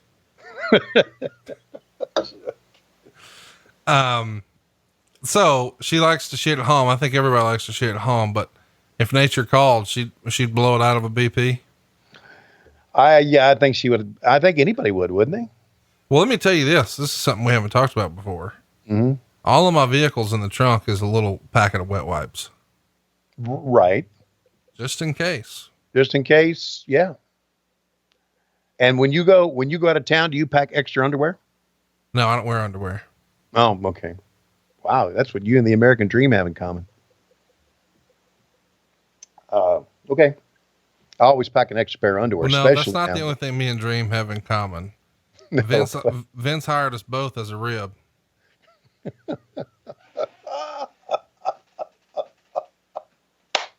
Woo! Woo! He liked that one, didn't he? That was a great one. That was an off the cuff 5-star right there. Next up, we've got Tajiri in a 4-way with Mikey Whipwreck, Psychosis, and I think they're calling him Grand Maritato, but it's Little Guido. Oh. And they're going to go 9 minutes, 17 seconds. Psychosis gets a huge pop coming out, and Meltzer would say Styles said he was 6'2", which is kind of funny, more like 5'10". But still, this is a good match. He gave it 3.5 stars. He liked it even better than the Jerry Lynn-Steve Carino match. I should mention the Chetty and Nova against the Baldies. That went 4 minutes, 39 seconds, 2.5 stars.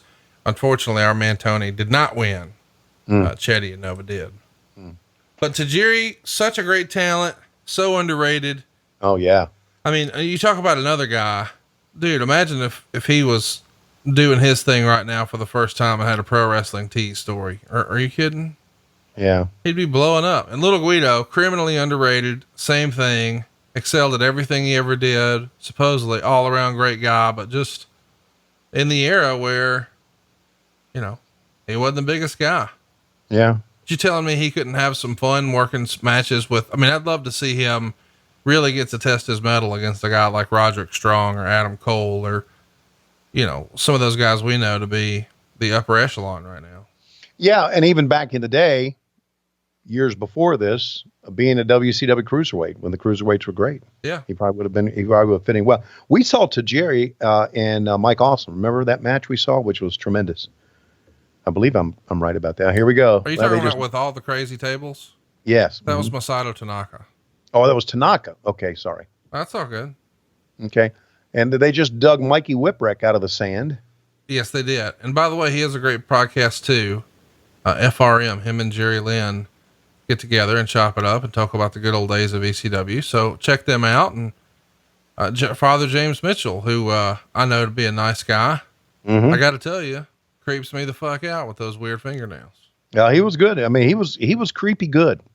I mean, he had those eyebrows, and you saw it at the beginning of the show that he put up in like devil horns, Satan horns. Yeah. He just slicks them up. Yeah. Slicks them up. But I mean, but no, seriously, that's an easy thing to do, right? If you've got some longer eyebrow hair, it's easy to sort of fashion them up and put some product in it and make it stay. But it is a goddamn commitment to walk around with pointy fingernails. Yes. Like that really limits, well, A, his job opportunity, and B, his ability to wipe his own ass. Or stroke himself. Or help a lady friend out. Yeah. Yeah, that's commitment. Look at Whipwreck, man. Boy, Mikey could do some shit. Dude, and you want to talk about a talented guy. I mean, y'all had him. Oh, yeah. In WCW. Yeah. And again, just like everybody else that we had no fucking idea what to do with him. Hey, let me give you a little pro tip, man. I've had so much fun watching football and now basketball thanks to Prize Picks.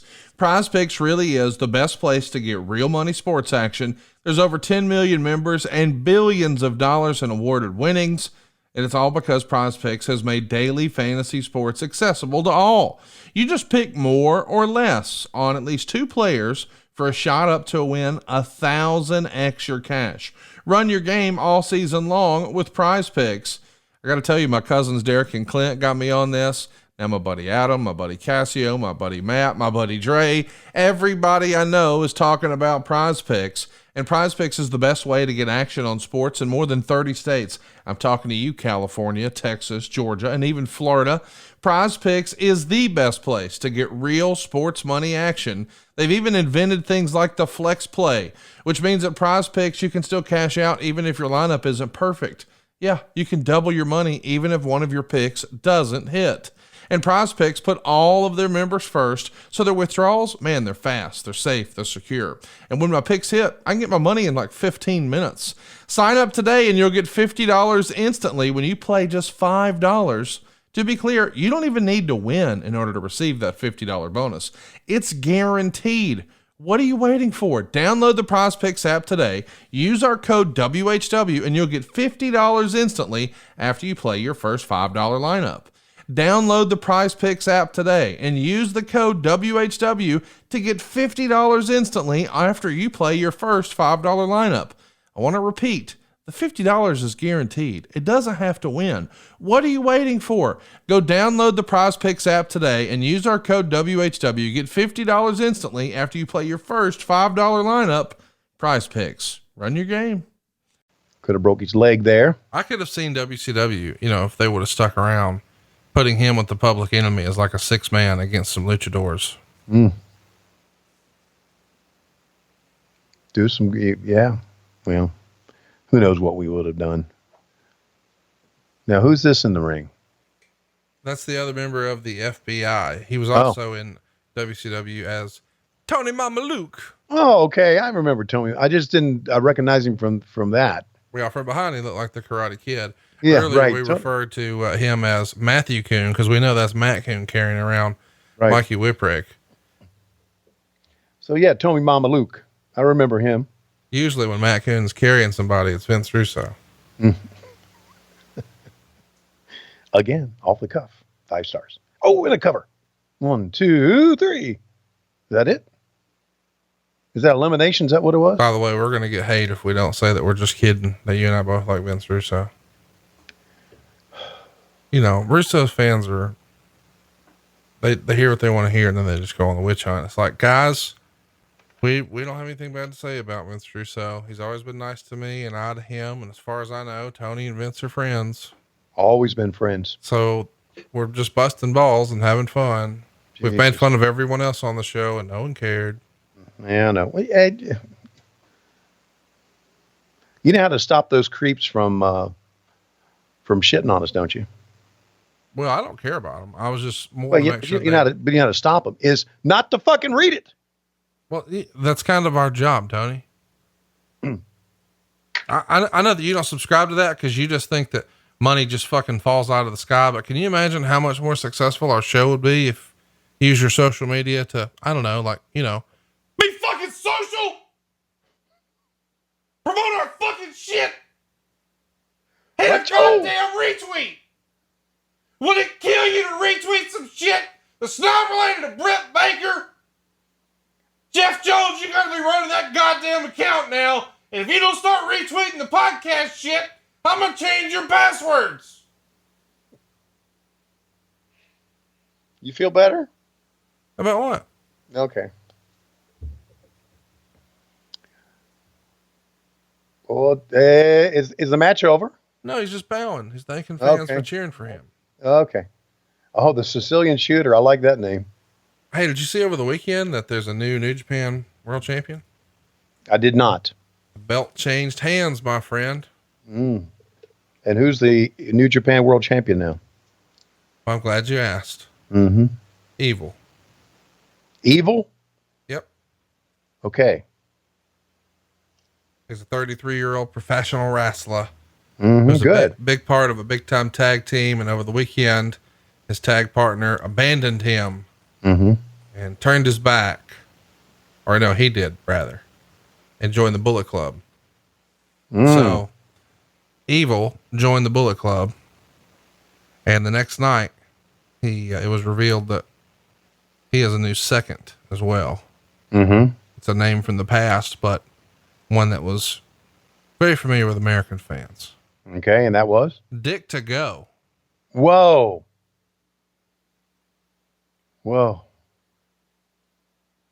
So glad he wasn't around when I was dating Lois. Well, you wouldn't have been there. You would have been you would have been looking to date a girl, drive through pussy. So I heard that New Japan, I think it was New Japan. I read this right. Because, I read the Observer now, but I peruse the Observer. In other words, when he's talking about, UFC, I skip it. Oh yeah. I have no interest in that. I get it. I skip the AW parts. Yeah. I'm just kidding, Tony. Continue. So anyway, I understand that this is a long way of saying this, but aren't they getting some fans in New Japan, wrestling in front of fans now in Japan? They are. The belt changed hands in front of the crowd. How cool is that? Yeah, that is. How cool. Look at that. Look at this. How about that little maneuver? What would you call that if you were calling wrestling? I would call that the scorpion. He looked like a scorpion. I don't know. I'd have to look at, actually, if I was calling the match, I would say, what do you call that, Excalibur? Sure. Mm-hmm. One of us has to be prepared. Yeah. Story of you doing shows. Yeah, stop it. Look at this. Hanging him out to dry. That's the cat in the cradle right there is what that's called. And the silver spoon. Mm-hmm. Hey, we're seeing some great talent from all over the world here. You know, we've got an Italian, we've got a Japanese, we've got a Mexican. Mm-hmm. I learned, Dave Silva has a nickname. Really? Yeah. Look at that handspring. Well, what? Apparently it's what women used to call him at his old job. Old job. Okay. Where was his old job? I believe it was in television news. Yeah. Okay. I remember that. Okay. Pollo Grandes. Pollo Grandes. Pollo Grandes. Yeah, with an A. Pollo Grandes. Okay. Pollo Grandes. Pollo Grandes. Yeah. Okay. It was that a nickname that was well earned? I don't know how you earn a nickname. Well, I've had many nicknames through my years. Like? Doc. Wait, why'd they call you Doc? Because I was with the basketball team, like the manager, and I learned I went through a class, learned how to tape ankles and stuff like that. What does that mean? What do you mean? What does that mean? That's what that means. I mean, but you said you played doctor with a bunch of boys. So you had like stinky fingers? No. Taped ankles. Oh, okay. I missed that. Ace bandages on knees. Took care of role playing. I got it. Well, you know, I mean, it was back in the 70s. So, you know, it's free love. Well, no, it wasn't that. It was like, well, yeah, it was like that, but it wasn't like that where I was. It was like, well, you know what I mean. Wasn't like that. And then I also had a nickname called Paisan. Now, where would that be from? Well, that's Italian for friend, Paisan. Oh. Okay. So Doc, Paisan. Wop. Bop-a-doo, bop, a lamb, bam, boom. That happened too. Now, you told me before what that stood for or what it meant, but I don't recall. What, WAP? Yeah. I don't know what it means. Did you say it was like without papers or something like that? Oh, yeah.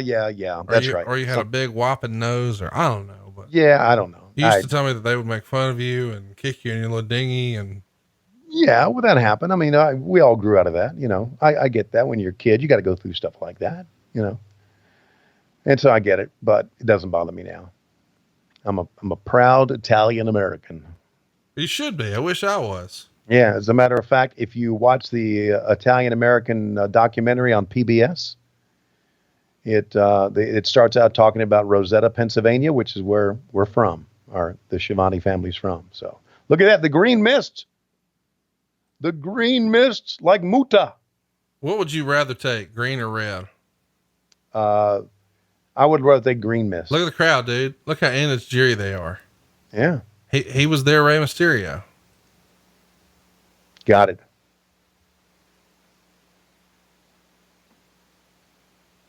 Evil look there too, buddy. Wow.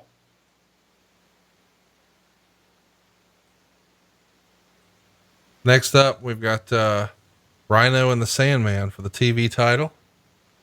But I think we're going to hear Just Incredible in our girl here. Yeah. Are you ready for the verbiage in this one? Boy, I don't know if I am or not, but I like to say that no, I'm not. Because when I'm not prepared for it, it makes it even better. I reached out to Francine the other day, see how she was doing during all this. How is she? She's fine. She's doing great.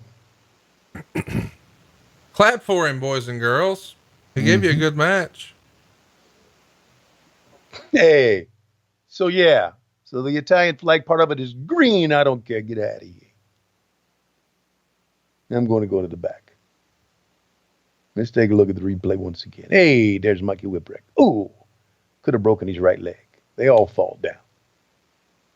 Hey, how you doing? Yeah, you doing? And then here he goes. He picks him up by the seat of his pants. He grabs him around his waist and he tilts him over the top. And I say, hey, it's just like a spaghetti. It just falls down in 1, 2, 3. You're out. How you doing? Okay. And then I put him in the cat stretcher thingamajig, whatever you call it. And then he looks up and he says, I'm going to go with the green miss this time because he's Italian and green is part of the Italian flag. So I'm going to run over here with the chair and I'm going to go, ooh, baseball slide on the head. And I'm in the midst of one of them replays that never ends. But here we go. Ooh, in the face. Hey, put that in your pesto sauce, motherfucker. Down you go head first. Hey, that's a spicy meatball. Mm. And Tajiri is the winner. Dude, again, you got to be excited about the future of ECW. You know, Kid Cash, Jerry Lynn-Steve Carino. Oh, here he is. Just incredible. For years, the pay-per-view industry has tried to hold ECW down. The industry has tried to put their thumb on ECW. Well, tonight, we take our gloves off. Tonight, we introduce barbed wire to pay-per-view. And I gotta tell you something. I gotta be honest with you. I don't like it, and I don't like it one bit. I'm a trained professional wrestler. I don't dive in to barbed wire. But if that's what I gotta do to beat you, Tommy Dreamer, and to walk out ECW World Champion, then so be it. Ladies and gentlemen, this next match is... How about that promo? I didn't listen to a word he said. Oh, okay. Just because Francine was looking right at me. You're boob gazing? No, I was looking into her. Boob gazing. No. But this match, after what we've seen so far, has to be pretty damn violent, I would think. I mean, it makes you wonder, like, how can they top this? I mean, he stuck his wife's head down the toilet, right? Yeah, and I mean, you said that her kids were gagging over her stinky vagina. Right. And then you put you and your wife through a table with a gore. Mm-hmm. Yeah. And even though it's a tremendous entrance, and I'm sure the correct music was playing at the time. It sucks on the network. If in the scheme of things, okay. In the scheme of things, why would you? Is that a juvenile he's doing that to? In the scheme of things, why would you have an entrance like this? But I guess you had to because this was ECW. That's what people paid to see. Yeah, you didn't come to see the Sandman matches. No.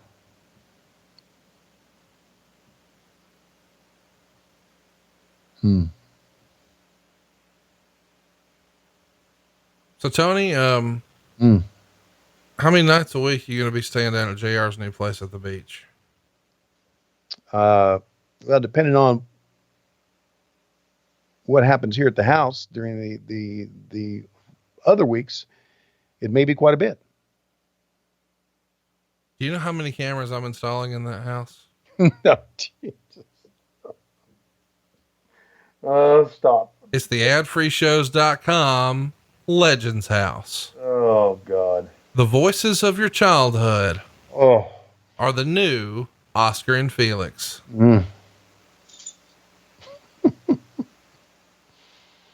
Got some potential there. Gotta say. Dude, it would be tremendous. Got some potential there. Between you being so excited to be in a dog-free facility, dog hair-free, pet dander-free, clean residence.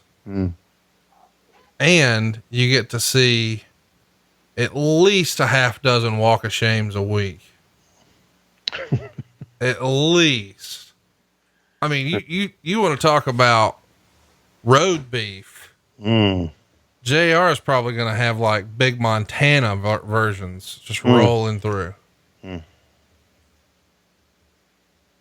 Well, there's a potential for a real good TV show there. I think he might be the guy, the world's first Blue Chew IV patient. God bless him. Hook me up, Connie. Plug me in. Where the fuck is Sandman going here? Is he going everywhere before he gets to the ring? He's looking for Christy Mist. He wants to drink beer off her BBs. Okay. Not really. That's the girl who, is there, the XPW or whatever. Oh, okay. Okay. Now, have they had their little fight yet? You're going to see a little bit of a thing in the Rhino match here. Rhino's going to throw the beer can in their general direction. Supreme's going to start to take the shirt off. That's what we went through. Okay. Yeah, right. I didn't know what match it happened in, but now I know. Sandman just milking this entrance, isn't he? That's what they're there to see, man. Wow. He has a cool look, though, does he not? Yeah, he did. Absolutely. And of course, what do we do with him? Hack.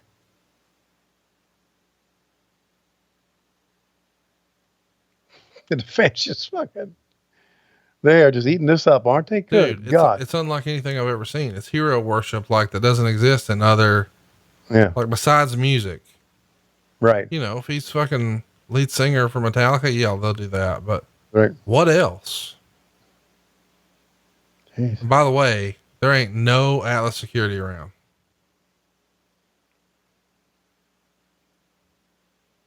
I guess that's what he wanted, right? Yeah. Yeah. And by the way, he's a baby face. People don't want to hurt him. They want to drink beer with him.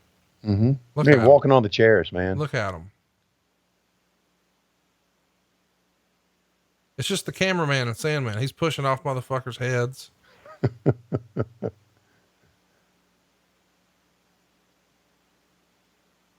And pull another beer out. This is his job, Tony. Wow. What do? I walk around on people's heads and drink beer and hit behemoths in the head as hard as I can with sticks. I have to say, this is one of the top 10 entrances I've seen. Yeah, since we've been doing the show. Maybe the top entrance I've seen. If you want to see another good entrance, Google image Christy Mist. KRISTIMYST.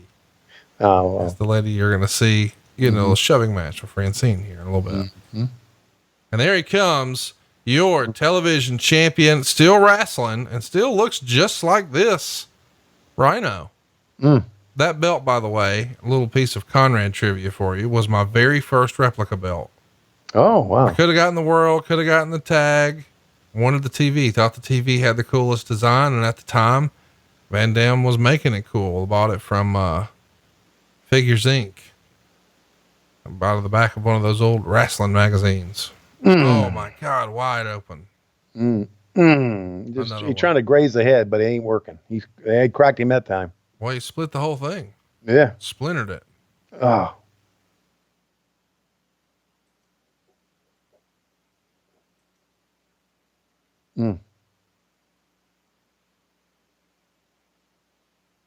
Wow. This is, this whole thing's been pretty good so far. I know Sandman hasn't been revered as one of the greatest workers in the world, but this match has a lot of, I don't know what the word is here, a lot of cause to it, a lot of great storyline in a way. Yeah, there's stakes. Stakes, yeah. 2.5 stars is what Meltzer would give them. They got 8 minutes and 39 seconds. Sandman came out with 3 cane shots, which Rhino barely even registered and then took over. Sandman went to the back and brought in a bicycle rack. Sandman did his usual world's sloppiest top rope Frankensteiner and bulldog on the guardrail. Rhino delivered a suplex on the guardrail. No heat at this point, and the match wasn't very good. Picked up greatly with Corino and Victory coming out. Victory knocked out ref Mike Keener. Spike Dudley came out, allowing Sandman and Spike to do the 3D spot on Corino for the big Corino 3D pop. Rhino speared Spike and gave him a tremendous looking pile driver off the apron through a table. Sandman came back with more cane shots, but Rhino blocked the big leg sweep with a cane and threw Sandman down and pinned him after a pile driver on the bike rack. 2.5. So the bike rack right here, it all picks up from here. And by the way, he called it a bike rack. In Alabama, that's a guardrail. Right. Now I understand in reality it is a bike rack, but in a pro wrestling context, shit's a guardrail. Damn right, it's a guardrail. That's what you see on the outside there. He's picking up a chair with padding on it. It's all right. You immediately put that down. Like, nope, they ain't gonna buy that. There's no noise. That's right. How often did you used to practice hitting your friends in the head with things to see what noises they would make? No, we didn't do things like that. We didn't do that. We just we played Army, played baseball. How do you play Army? I don't know. No, I'm asking, I know, listen, everybody who's my age growing up to this had like toy guns. That was a thing. Well, that's what we had. You had cap guns, but we had fucking toy machine guns. Yeah, we had cap guns. You didn't have toy machine guns. You had like revolvers and shit. Right. My point is though, I bet some of our, listeners outside of the United States, they have no idea what playing Army means. So that means you just hide in a hole and get underpaid and eat shitty food. No, you would team up and, it would almost be like paintball without paintball. You would say, boom, bam. And then you would argue with the guy, right? You go with the cap gun, pow, pow. No, I shot first. You're dead. No, I shot first. You're dead. No, I shot first. I heard it. Well, it's only you and me here. So it's your word against mine. But and then you get into a big argument and everybody get mad and go home. Let me ask you a question. Yeah. How do you not remember half the WCW matches you called, but you remember arguing with people when you were 3 years old about who was or wasn't pretend dead? Yeah, that's a good question. I don't know. I don't know how my brain works anymore. Don't remember ever doing anything with Steve Austin ever. Ask me about a cap gun fight I had when I was 4. I remember it vividly. It was a Tuesday. Yeah. Mother had just made me a bologna sandwich. Dad was drinking again. Told me to go out and play. I went out there mad because I wasn't done. I wanted to watch the Lone Ranger.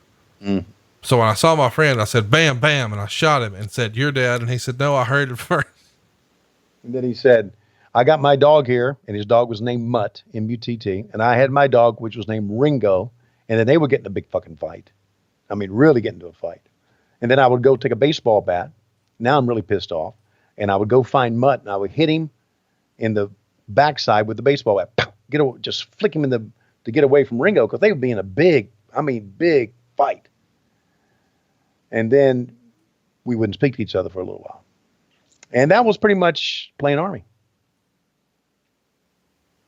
How far into the story did you regret admitting that you used to hit dogs with bats? I flicked a dog off my dog. They were in a fight with a baseball bat. Let's get that trending. No, let's not. Host of the puppy brawl once beat a puppy. It was mud. I mean, they used to, those dogs, you talking about pull aparts in wrestling? Ooh, Mutt and Ringo. A lot of times we get bit. It was big time fighting. Big time fighting.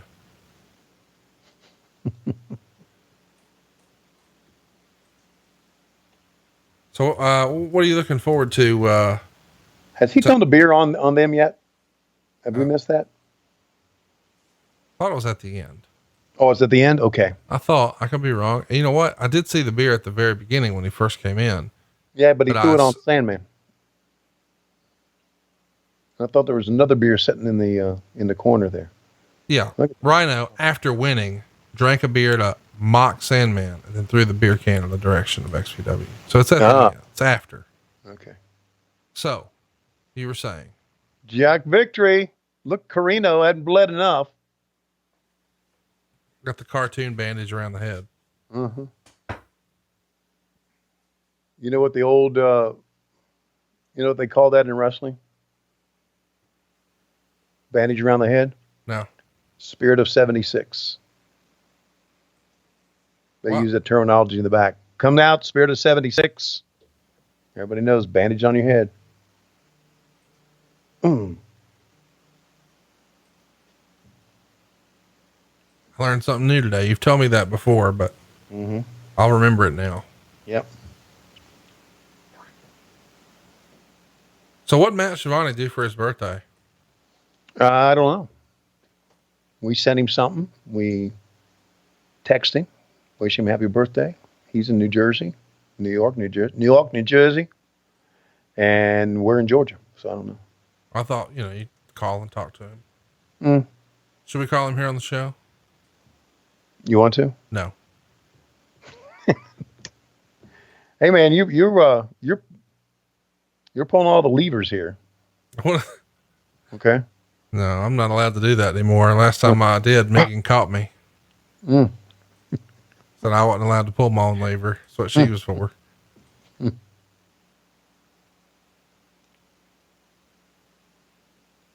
I can't wait to, who's this he's putting? Is that Spike Dudley? Fuck, man. They took some fucking table shots in this shit. Look at the crowd.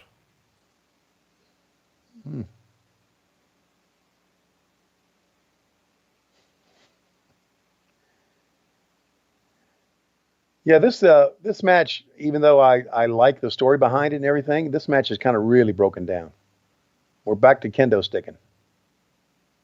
Oh, wow. Holy shit. Holy shit. God damn. Look at the, on that safety rail, look at those legs sticking up. That can impale a guy. Oh, dude. That's it. We're going to track it.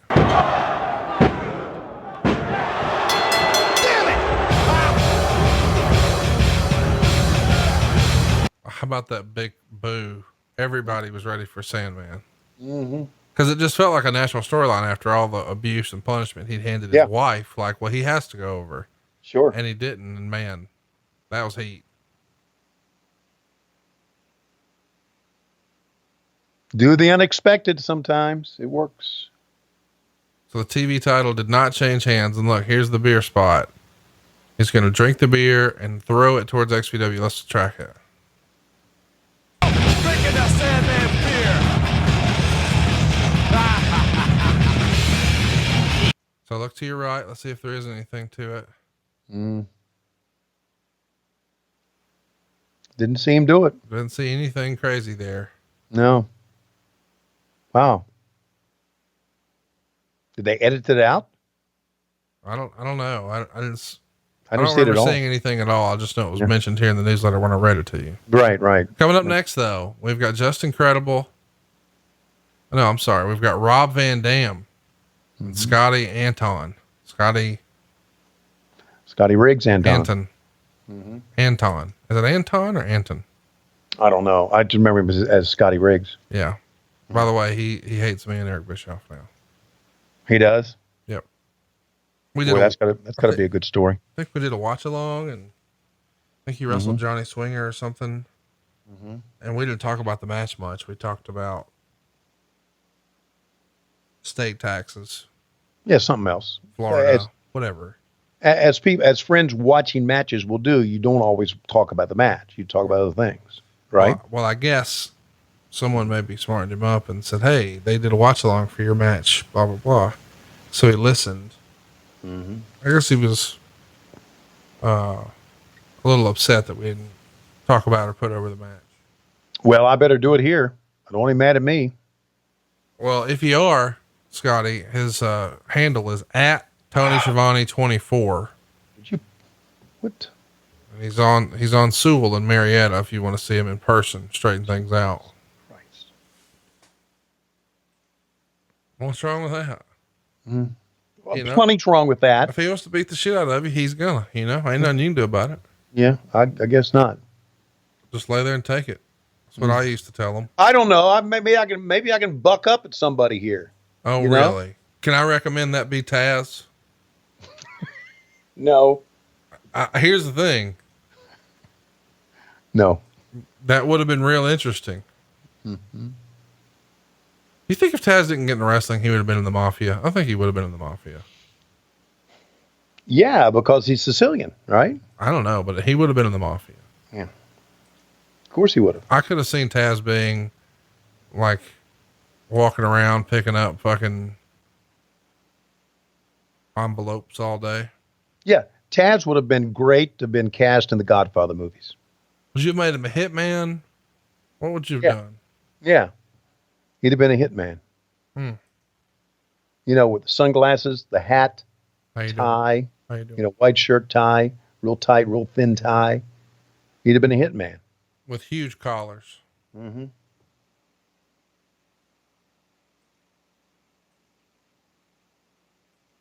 I can just imagine Taz in that too. Let me talk to you for a second outside.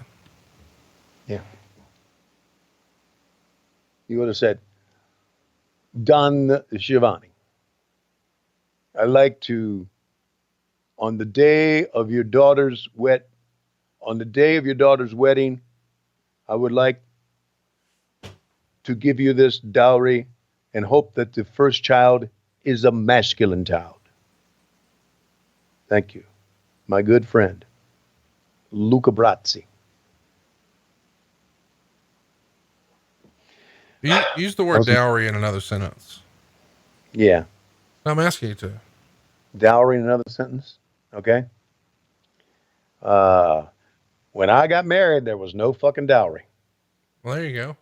There you go. Nailed it. Okay, here we go. Scott Anton. Here's our man, buddy. American males, American males, American males, American males. Yeah, he's American males, American males, American males, American males, American males. He's the man. American males, American males, American males, American males, American males, American males, American males, American males. Why is his hair wet? American males. Look at that kid at the front, man. Just popping in the bird. Jesus Christ. Must really hate WCW. He came out there doing the American males deal. Scotty, you should have called in sick, man. They were at, well, okay. That's a big sign. Mm-hmm. All right. In fairness, a lot of fans at the time were very critical of this because they felt like Scotty was only here because he was friends with Rob Van Dam.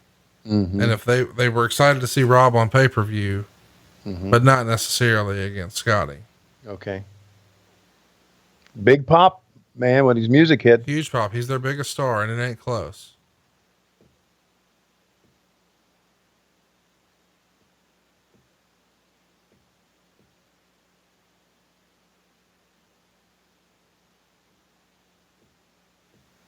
Man, is it just me or did sometimes the stars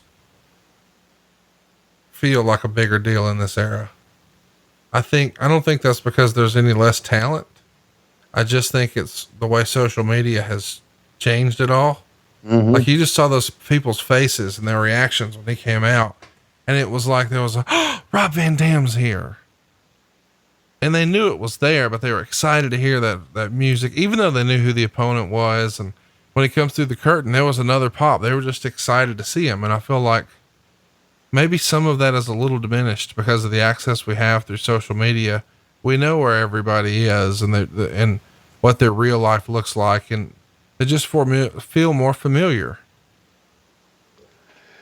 Yeah. And it's because of the social media, not only, well, you could say the internet has oversaturated things now. It really has. Yeah, I mean, I go back to where this is really, don't fall asleep on this, but I go back to when I used to watch baseball on TV, and watching a game on TV was special because you only saw it on Saturdays. Right. Now you see every game, and it's not special anymore. It's just different. Times are different. And it makes me feel very, very happy, and I do, that I grew up in that era. I'm glad I was able to witness that. Sure. And I'm glad that I'm the age I am now, so that I'm going to be gone very soon. And no, stop. Why are you saying that? Won't have to see the mess that this world has become, because it's a fucking mess. It is. It's a fucking mess. Listen, I don't want you to talk like you're not going to be here much longer. If we've got to suffer through this, you do too. A, and B, hypothetically, when you die next year, what am I getting in the will? Oh, you're going to be you're going to be the executor. Does that mean I get anything cool? Well, yeah. I mean, you'll be able to go to the attic, obviously when it's cool. Yeah. Well, and search around for the belt. I'll send someone. Of course you will. I'll bring Clint over, and me and Lois will sit downstairs. Which reminds me, eating ice cream. Have Clint climb around your attic. Which reminds me, I know you and the missus recently went to North Carolina to visit her mom. Yes. Why would you drive? Why don't you take a helicopter? I don't get that. Well, there's the whole not knowing anybody with a helicopter thing. Well, you haven't looked, have you? I don't get that. I mean, we're driving. I'm thinking, wow, the Thompsons are driving? That just doesn't fit. Well, A, my wife wants to drive. Oh, she doesn't feel comfortable in an airplane right now. Oh, well, I get that, but I was just talking about like a helicopter with you two and a pilot. Why are you trying to put me in a helicopter with my daughter? You trying to Kobe Bryant me? No, I'm not trying to do that at all. I knew you were going to say something that morbid, but no, I'm just saying, hearing you guys travel, which had to be 7 hours. Yeah. Okay. In a car just doesn't work for my visual of the Conrad Thompson family. Well, it's funny you say that, because when I was about halfway there and I said, you know what? I think I'm buying a Sprinter, and we're going to get a driver, and we're going to sit in the back and watch Netflix and drink. Yeah. And then show up in our own little party bus. There you go. Is that more Conrad speed? Yes, it is. Well, you figured me out, buddy. Come through Marietta next time. Pick you up. Pick you up. Yeah. Pick me up. Hang on a second. No, I've got to give Scotty Riggs Anton his due here, or go get pissed off at me. Yeah, you better talk about the match a lot. I need to. I mean, we already got Taz pissed off at me for no apparent reason, and now, okay, Taz is mad at you for a real reason. Well, no, he just whoa. He told me you were a nothing happening son of a bitch. Really? Yeah. Yeah. Well, he's bullshit Jones. How's that? Oh. I don't think he'd like that you said that. Okay. I don't think you'd appreciate that not one bit. I hear Taz ain't here to fuck around, not on Wednesdays. Taz's never here to fuck around, buddy. Not on Wednesdays. Nope. Nor Thursdays. Where's he at on Friday? I don't follow him. I don't know. I'm gonna check in with him. I bet he fucks around on Friday. He might. So Meltzer word right. It was more of a Van Dam one man. Let me just start this over, fellas. Okay. It was more a Van Dam one man show. That was fucking weird to say. Than a match. Although Van Dam gave Anton a lot of offense, it's just that nobody bought it. So the match dragged badly when Anton was on offense. Van Dam did enough one-man show spots that it was still entertaining. He did a moonsault block off the apron. He did a press slam and then a backflip on Anton. Anton took over throwing a chair at Van Dam's head, which gave Van Dam a slight cut, which appeared to be hard way. Van Dam took a nasty bump off the ropes to the floor. Anton bulldogged him on the guardrail and gave him a DDT. Van Dam took over with a few more hot moves until Anton cut him off and used the Scorpion Deathlock. Fonzie got on the apron and Anton blocked it and went after him, setting up the Van Daminator, followed by a 5-star frog splash 2/3 of the way across the ring, and finishing with the Van Terminator, which is a springboard dropkick into a chair from one side of the ring all the way to the other. 3 stars. So you hear it's just high spot city for Rob Van Dam, one after another. Doesn't feel like they give Rob a whole lot here. And well, we've seen Rob Van Dam matches also before that were just nothing but a high spot. But that's what they're paying to see. That's right. I was getting ready to say the same thing. That's what they want. Yeah. He just took a bow. He just literally took a bow in the ring for all the high spots. So there you go. You get what you want. I mean, you can't always get what you want, but if you try sometimes, you might find. Get what you need. Oh, you know about that. I do. Okay. Oh. Good deal. Just do that and make you laugh.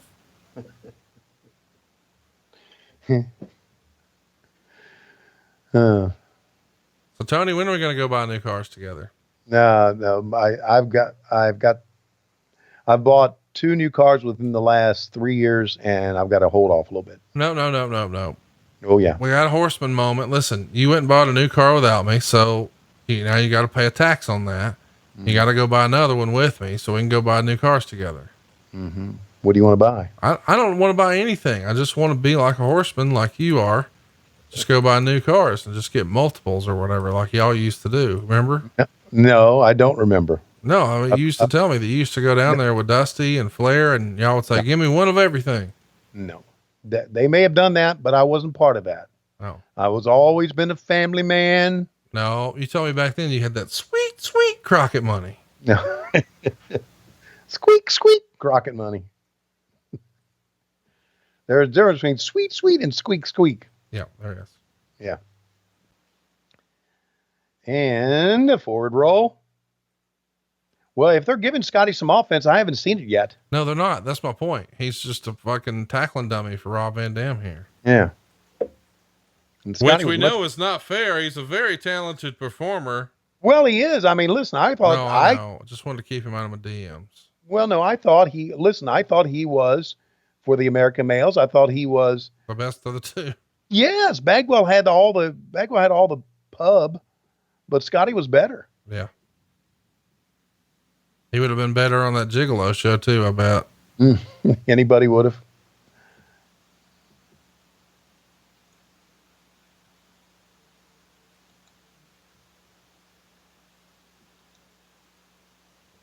I hung out with David Flair this weekend. Boy, that's a party killer. He has an afro now. Good for him. An afro. I'm not kidding. Like, dude, he looks like, who was that actor in all those movies who was fat and then got skinny, now he's fat again? He was great. Jonah Hill. He looks just like Jonah Hill. Well, tell David, with that afro, what he should have done was spray painted orange and put a red nose on and big shoes. Because that's what I think about every time I think of him and think about what he had in his life, and he pissed it all away. You know, I used to agree with that. But the more I hang out with his kids, the more I like the way it turned out. Really? Yeah, he's got some great kids. I think his daughter's the best athlete in the entire Flair family tree. Oh, really? No shit. Huh. She's a goddamn thoroughbred. And, thankfully his son has a personality 10 times bigger than his. Huh. His son's going to be like salesman of the century. Wow. But here's the thing. He got the best of both worlds. Not only did he get that, but he also got Stacy Keibler stank on his hang low once. More than once. At least once a day. I would have missed bookings.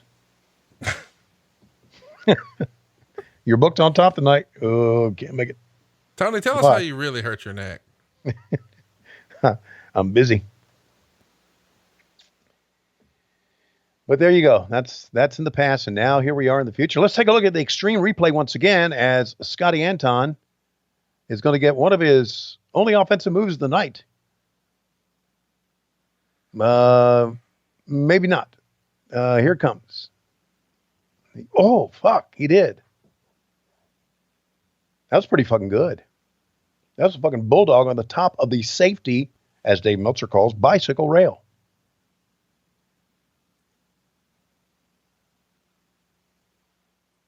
Yo.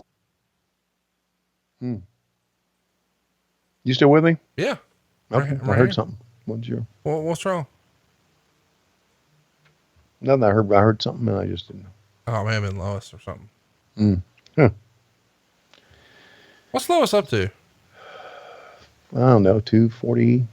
Oh, no. Oh, no, what's she doing? Okay. My goodness.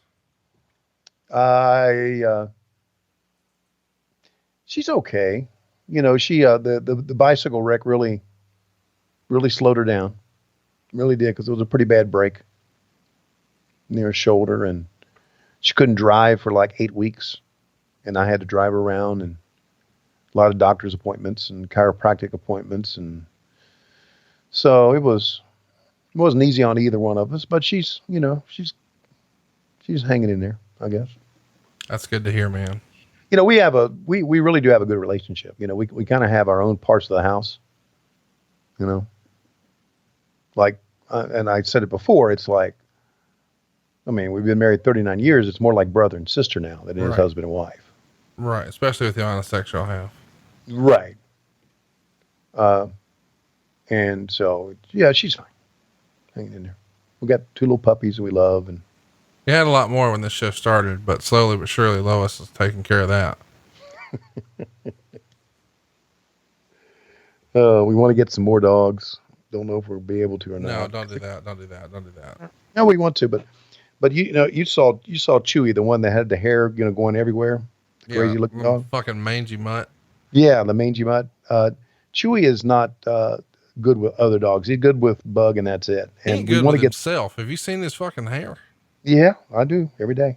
And we get another dog, and Chewy may not like it. So, but we want to get some more dogs. We think, we just need more dogs. We want, rescue more dogs. How about that? Belly to back. Hypothetically, are you going to hit any of those dogs with bats? No, I'm not. Well, don't touch no hammers neither. Okay.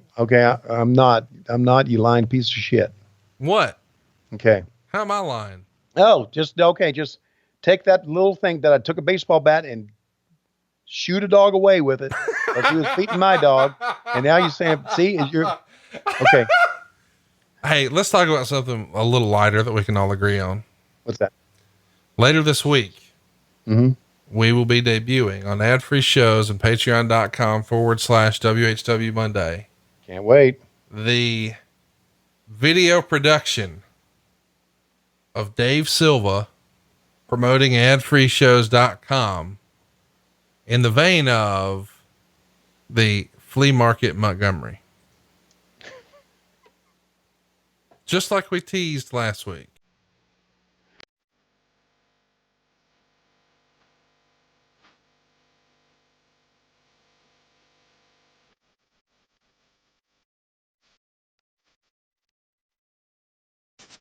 Oh.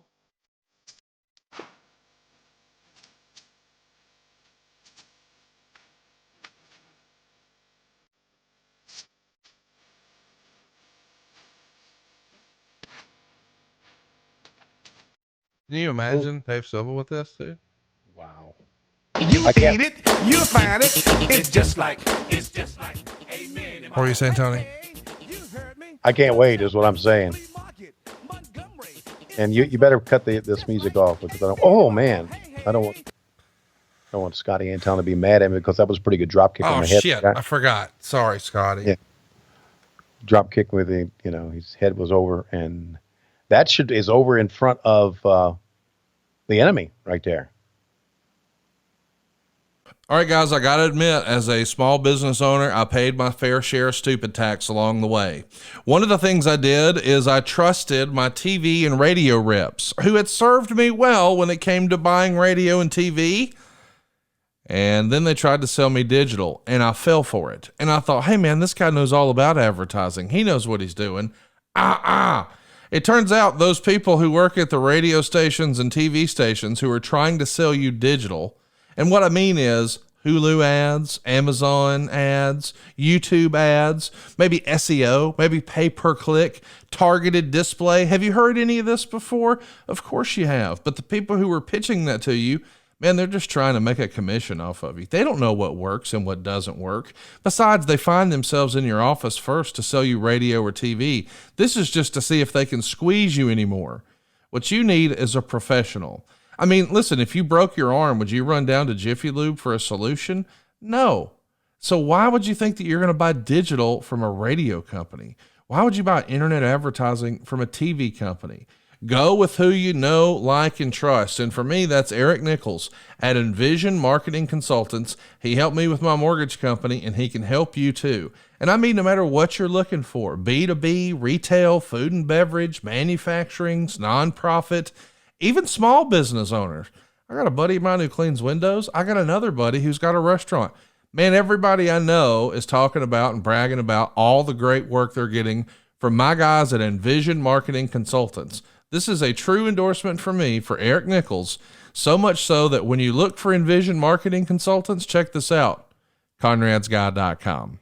And they got this name because so many of my friends would say, hey, call Conrad's Guy.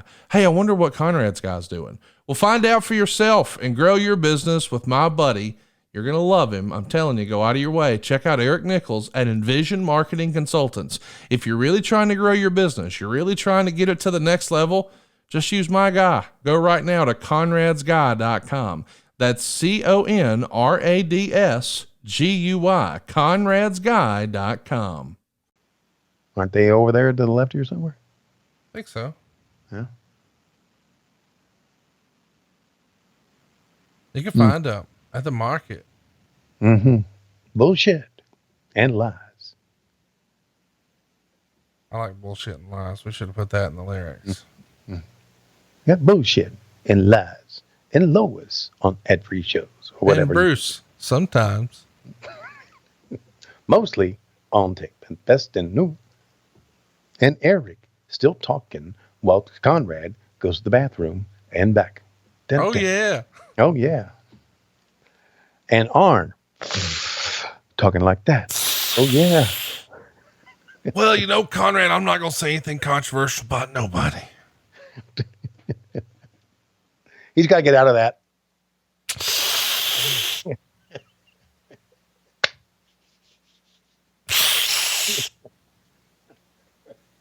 It's like a fucking leak in a waterbed. It's too much. I told him, I said, for $100 a week, I'd edit out those for you. He probably told you to kill yourself. Yeah, that's what he did, basically. So when are we going to get new cars? We're not getting new cars. Although the next car, I do know what the next car I'm going to get is, if I'm still alive. And that's going to be a Shelby Mustang. Hey, caught him. Look at that. Nicely done. Woo, the Scorpion Deathlock, or the Sharpshooter, or whatever you want to call it. The Boston Crab. Yeah, Fonzie. What's Fonzie doing now? He's still around. I don't know what his profession is. No, he's not in the business anymore, obviously. Whoa. Wow. That's pretty fucking cool right there.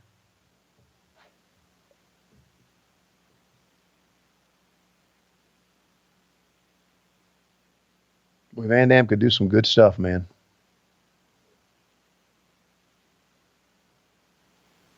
He was arguably one of the biggest, baddest, you know? Mm-hmm.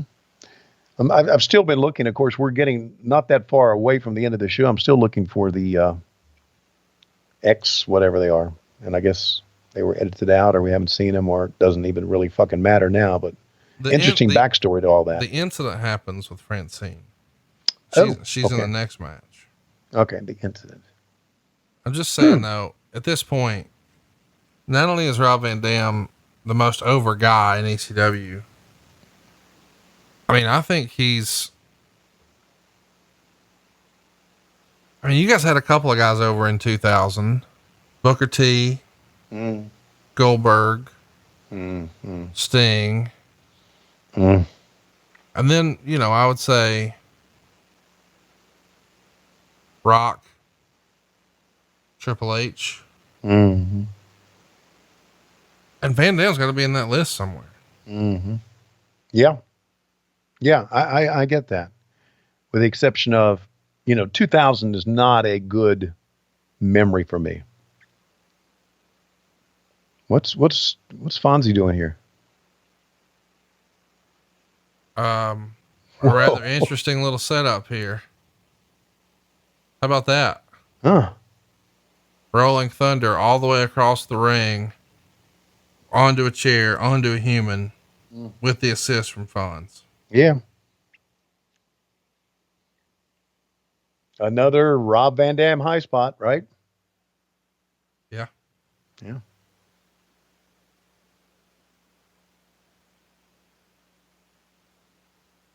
He's so talented, dude. Yeah, he was. Well, speaking of talent, I recently saw what I believe to be one of the funniest videos in the history of the internet. Mm-hmm. And I think we should link it on our Twitter, share it. We'll link the deal over on Patreon too, but I sent you an email. Yeah. I think you texted it to me, didn't you? No, it was in an email. An email? Yeah. And I'm going to play it here, but it's from a fellow named Mark on YouTube. And he has a green screen behind him that's projecting images of flamingos. And in front of him, he has a DJ kit, a keyboard, and he's holding a microphone. And this is a live recording of I'm a Flamingo.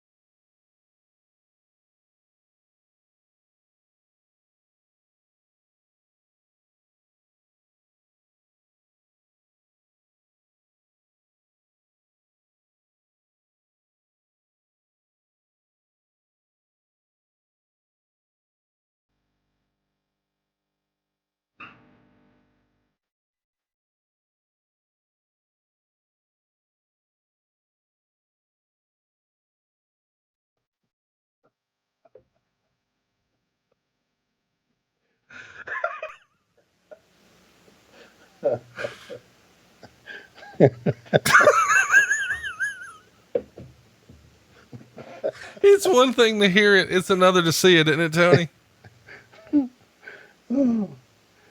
Oh God. That turned violent quickly. Ryan, I need a flamingo shirt. Let's make it pink with black letters or black with pink letters. Woo! Megan's favorite part says, he's talking about ripping the kid's eye. Says, no eye, you child bitch. Child bitch. What? So random, so great. Just like what happened when. And by the way, you can see he's setting up the Van Terminator. You're about to be very impressed. I'm going to track it here. This is the first time this happened, I believe. Here we go. Like being at the Roman Coliseum, it's a thumbs down for Scotty Anton. And here comes. What the hell is he doing? Oh, what is the Van Terminator?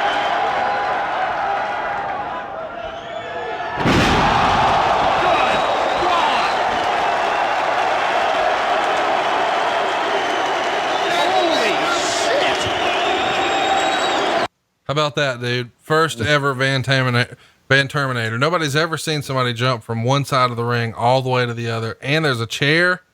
It's unreal, dude.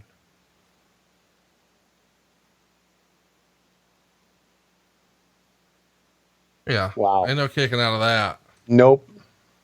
What a move, dude. Look at the crowd. He's a huge star, man. Deservedly so.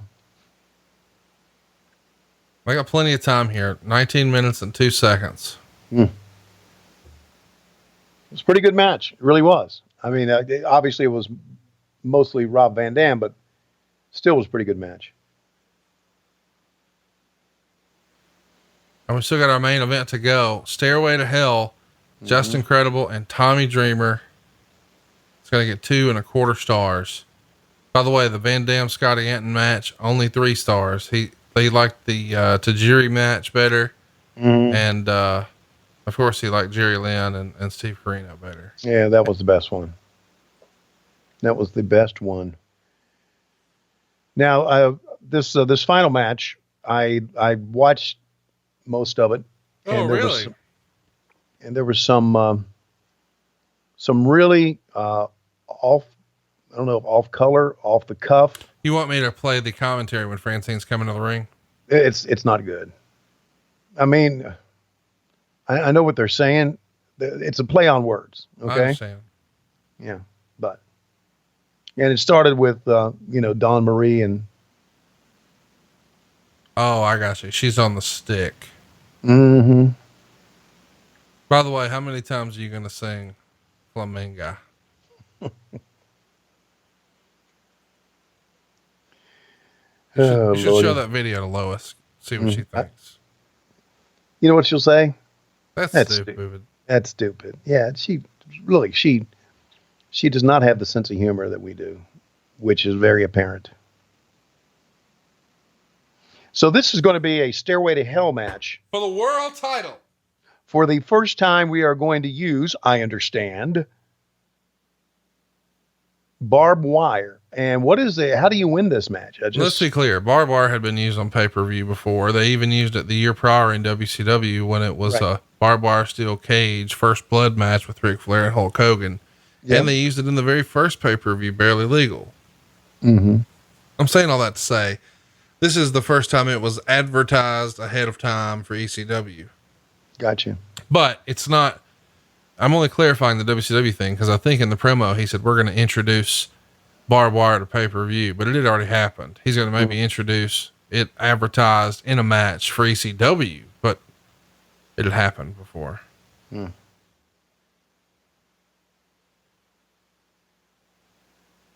There he is. That's my world title belt, baby. Is it really? Yep. Well, that's they're still doing the package here. Who's this girl with him? Is that Jazz? That's Jazz, former NWA Women's Champion and WWE. All right, here we go. We'll track it. The Stairway to Hell matchup, barbed wire, finally comes to pay-per-view. Tommy Dreamer looking for revenge, redemption, and validation. He wants back what he feels is rightfully his, the ECW World Heavyweight title. Try something different. Who really cares what you think? Conrad, who's your pick for this main event matchup? Anyone that's not with Francine, of course.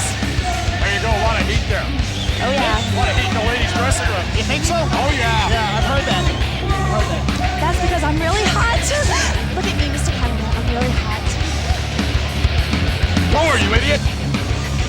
This is just a shameless excuse to have her on television. This whole thing. This is mine. This is a tremendous ladies' dinner. This is a demographic that we're going after. I'm a demographic. Oh, yeah. Whatever that means. What does that mean? Oh, you're a demographic. Good. Would you stop treating her like an object? It's disgusting. There's nothing disgusting about me, Joey. Do you have a Nielsen box? It's not confident, Nielsen, like I said. Would you leave her box out of this, please? You want to talk about her box? No, I do not want to talk about her box. I wrestle. That's right, Joey. She wants to talk about her box. Let her talk about her box.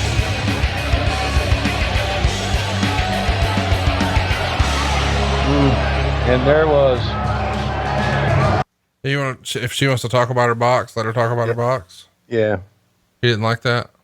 Yeah, it's just kind of stupid.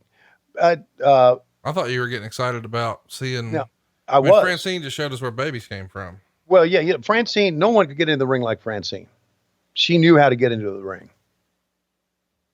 And that's one of the things I loved about her.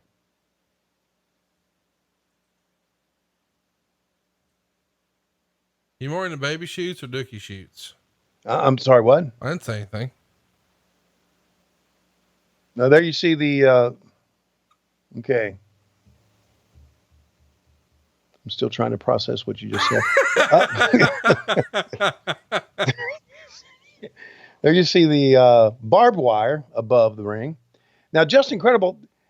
It looked like it was his, when he looked in the camera, was his right eye hurt, or is that like a... Oh, yeah. I mean, it looks like somebody hit him in the head with a Singapore cane. Oh, yeah. Or maybe it looked like, maybe it's a See that eye all bloodshot? Yeah, he's got a busted blood vessels in his eye for sure. Or contact lens. I don't know.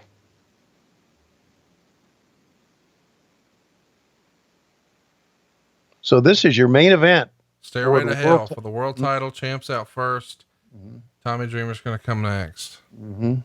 Keep your eye on Francine. At some point, as she's jacking off the stick here, she's going to respond to the whole top gimmick. And look who it is. Jazz hanging out with Tommy Dreamer. He really was a big Dusty Rhodes fan.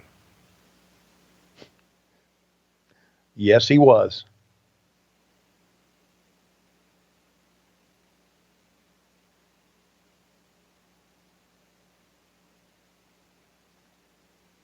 Tommy Dreamer, of course, a part of Busted Open with your old pal Dave LaGreca. Yeah, Dave LaGreca's a friend of the show, Tommy Dreamer, and of course everybody's favorite, Mark Henry. Mm-hmm. Say Mark Henry doesn't just take Dave LaGreca. So they're pointing. Gorgeous George from WCW. Wow. And no Macho Man Randy Savage around.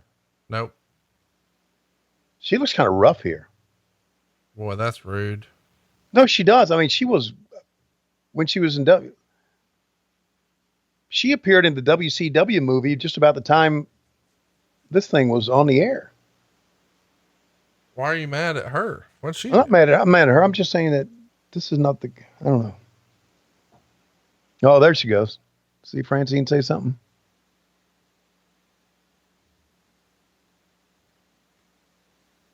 She just told somebody to fuck off. Well, that's probably a usual, normal thing, isn't it? Well, of course it is. I mean, your wife tells you to fuck off all the time. Yeah, that's a usual, normal thing. You would be right. What's the most you fucked off in a day? Oh, I've fucked off entire weekends. Really? Oh, yeah. Whole weekend, just straight fucked? Just nothing. Oh. What was that like? Just doing nothing. But what was it like? I don't know. It's like doing nothing. Okay. Sit down. You check. You see if you got messages. Check email. You play little video games maybe. Go out, walk the dog. What are you playing now? I know you were doing Dead Red Redemption or whatever. Yeah, I'm still doing that. Okay. It's going to take me 800 hours, every bit of it. Wait, who's got that kind of goddamn time? Well, no one does. So that's why I do it in, I'll do it in, the most I'll sit down and play a video game is 2 hours. 2 hours per day, every day, 60 hours. No, not sometimes I go weeks without playing it. You just can't do it. I mean, did you say you go weeks without playing with it? Without playing Red Dead Redemption 2. Yeah. I don't know what the name of the game is. RD2. So that dude was in Star Wars, wasn't he? RD2. Okay. RD-R2. I don't know anything about R2. No, I know you don't. Okay. But now this match should be getting underway here very soon. Was he the gold one or the little egg-shaped vacuum trash can thing? He was neither one. Okay. One of them was gold and one in RD-R2, the hero's name is Arthur Morgan. Arthur. And Arthur is an outlaw, but he's an outlaw with a conscience. In space, though? But this happens in space. No, it doesn't. It happens in right after the Civil War. He's a little robot, though, in space on a ship with lasers. But meanwhile, in the ring right now, we got a couple of guys. Look, everybody's standing up. It's a battle for Extreme Championship Wrestling. And all he wants in life, all Tommy Dreamer wants, is to be the ECW World Heavyweight Champion. All Tommy Dreamer wants in this world is to be the ECW World Heavyweight Champion.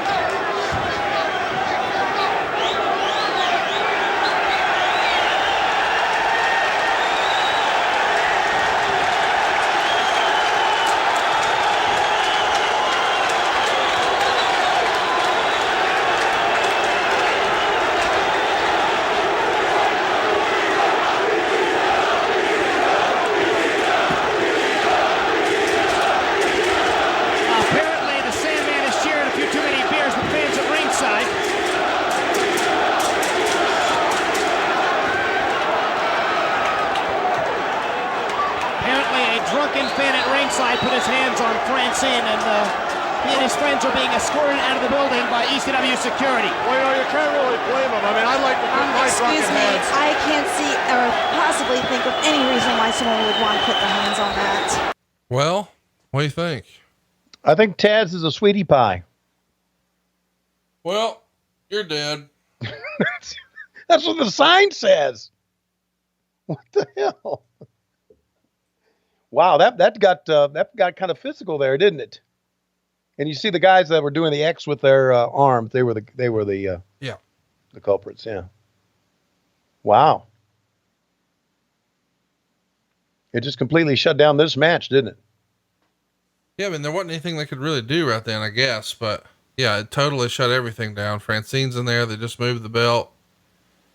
Credible was just sitting in a chair in the middle. They moved the chair out. Now they're going to get started. Oh. Look at the And crowd. now there was a big Look at the pop. crowd.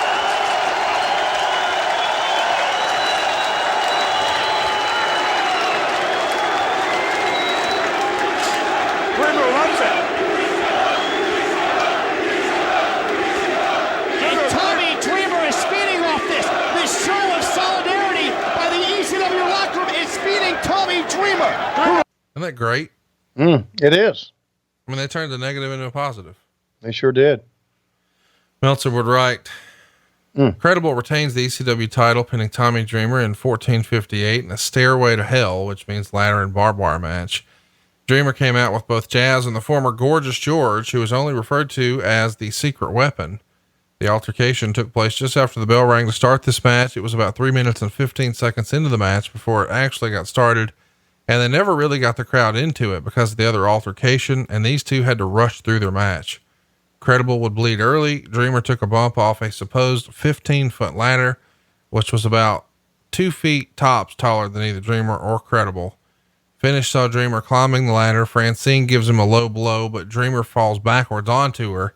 Jazz and George get in the ring, teasing they were going to attack Francine, but George, wearing the biggest platform shoes in America, jumped Jazz. George and Francine teased the lesbian love scene. Francine tries a Bronco Buster, but Jazz kicks her low, then takes her top off. Francine was wearing tape over her nipples. Credible gives Jazz a tombstone. Dreamer uses a diamond cutter, which they call a Tommy Hawk, for a near fall. Dreamer gets the barbed wire and sets up barbed wire strands in a few places. Because time was running low, they only got to do a spot where Credible was crotched on barbed wire, and then Credible tombstone Dreamer on barbed wire for a near fall. Francine hit Credible when Dreamer reversed a whip, came for another full fall before Credible hit the pin with a second tombstone. The crowd was really unruly, pelting the ring with debris after the finish when the show ended. 2.25 stars. So seeing all the violence in this show and then a real life fight, which is always going to get people standing on their feet and paying attention and stop looking at the ring. It's hard to get them back. They try all the hijinks: blood, weapons, ladders, chairs, cat fights, lady Bronco busters, cooter shots, everything you can think of. And fans are just not as into it as maybe they hoped. Now, the fight outside, was it happening at this time? Yeah, those are brawl happening in the parking lot. In the parking lot at this time. Okay. And the cops are just watching, giggling. Thinking RASSLIN. That's wrestling. That's wrestling. Yep. Here we go. We got high with RVD. That, as much as I wanted to pay attention, and I did, to that brawl on the outside, when that guy put up the sign that said Taz is a sweetie pie, You lost it. That's it. I did. I don't know what that's about. I don't get that. Maybe he does. I don't even want to tell him about that. Maybe he does. Why don't you go ask him? Hey, I heard you were a sweetheart. Say it in person at the end of a long day. No. Wake him up in his hotel room at like 5 a.m. Knock on his door. Hey, sweetie pie. I heard you were a sweetie pie. What's that about? No. And then lean forward. Just see what happens. Lean forward. I'll just lean forward. Here, grab my head. Choke me out. Suplex me. Tazplex me into the wall. No, not at all. Oh, there's that 15-foot ladder. 15 feet. Huh.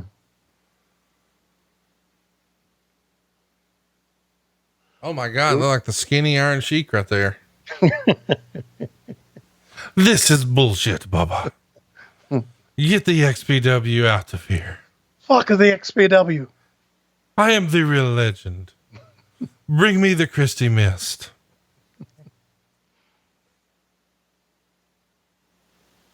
Isn't it weird to think about porn stars getting old?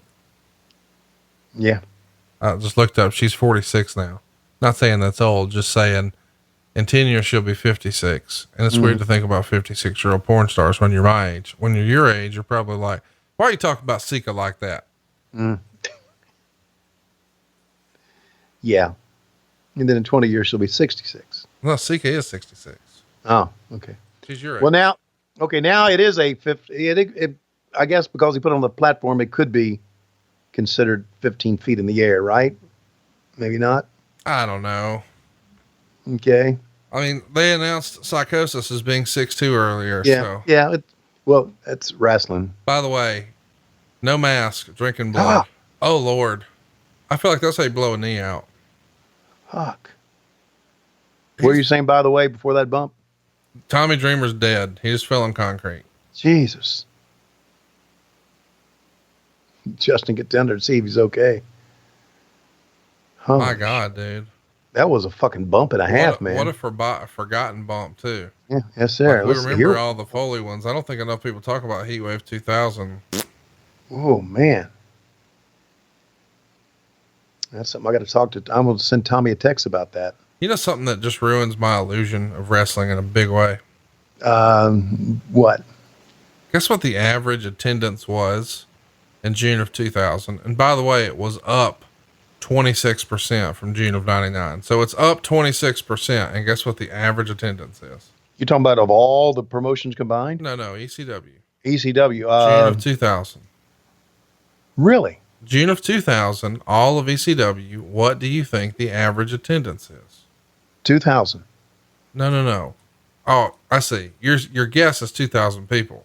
Right. 1,317. Whoa. The prior year, they were just drawing over 1,000, 1,042. Here I am. This is my favorite promotion.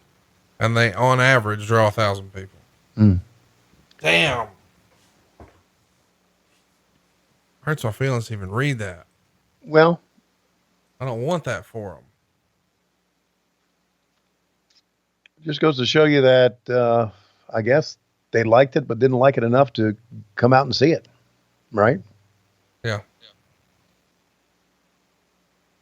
I mean, look, it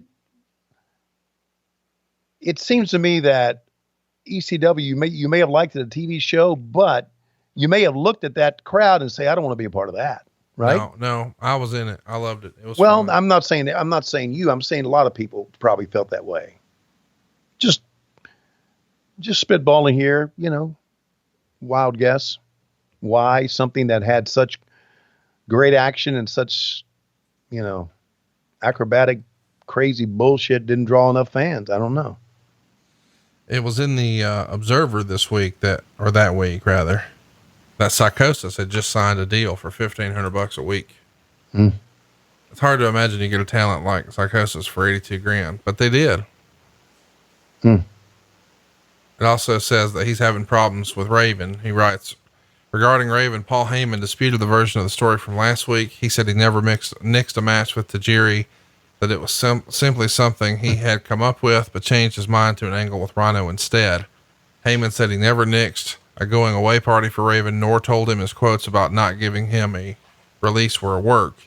He said Raven still doesn't have a release, and he's in no hurry to give him one, and that his current negotiations are the most important thing on the table because they affect what the company needs to stay in business, and he's not even going to address the subject until after those negotiations are concluded. And this is at the time when he's looking for big financial help. You see Francine there. And look, here comes George, and here comes Jazz, and here comes the big twist. Teasing the beat down on Francine. Jazz says, let me start. Look at those platforms she's wearing. Meltzer was right. She nearly fell.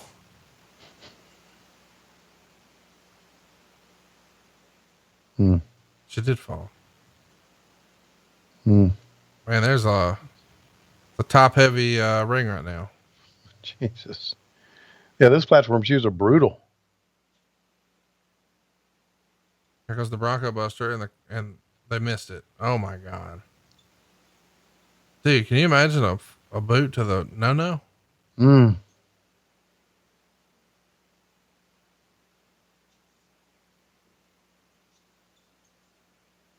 Well, Jazz is giving her the old, what for? Yeah, the fans not buying this, these women fighting. No, there's no reaction to any of this.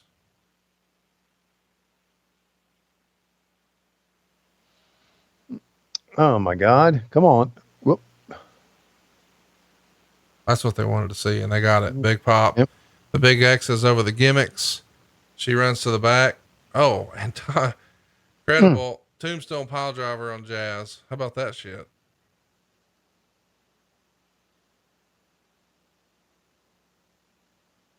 Like Tommy going for. Oh, there it is. The Tommy Hawk. Oh, and he kicks out. Anyway, what I was saying earlier is ECW is in trouble.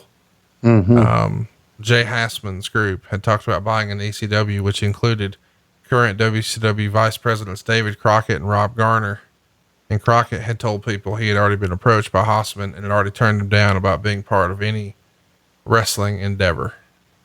But there's still rumors that maybe somebody is going to do something to save ECW financially. And we know that doesn't happen. They file bankruptcy, and ECW is no moss. But right now, Tommy Dreamer is trying to end ECW here in 2000 as he covers the ring ropes with barbed wire. He had bigger plans for it, but then actually working with it was probably tougher than he imagined. Yeah. A lot of times the thought process does not equal what happens in the ring.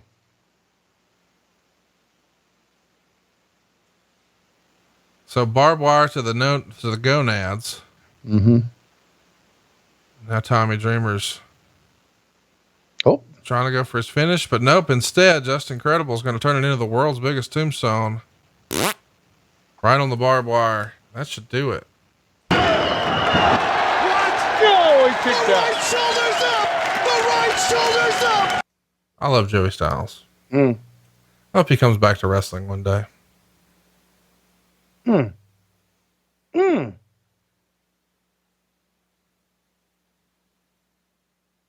He kicked out again.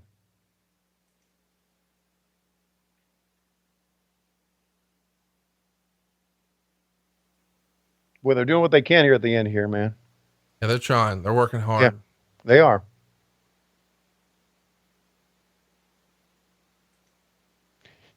Here comes the big tombstone, and that's going to do it. Treble on the barbed wire!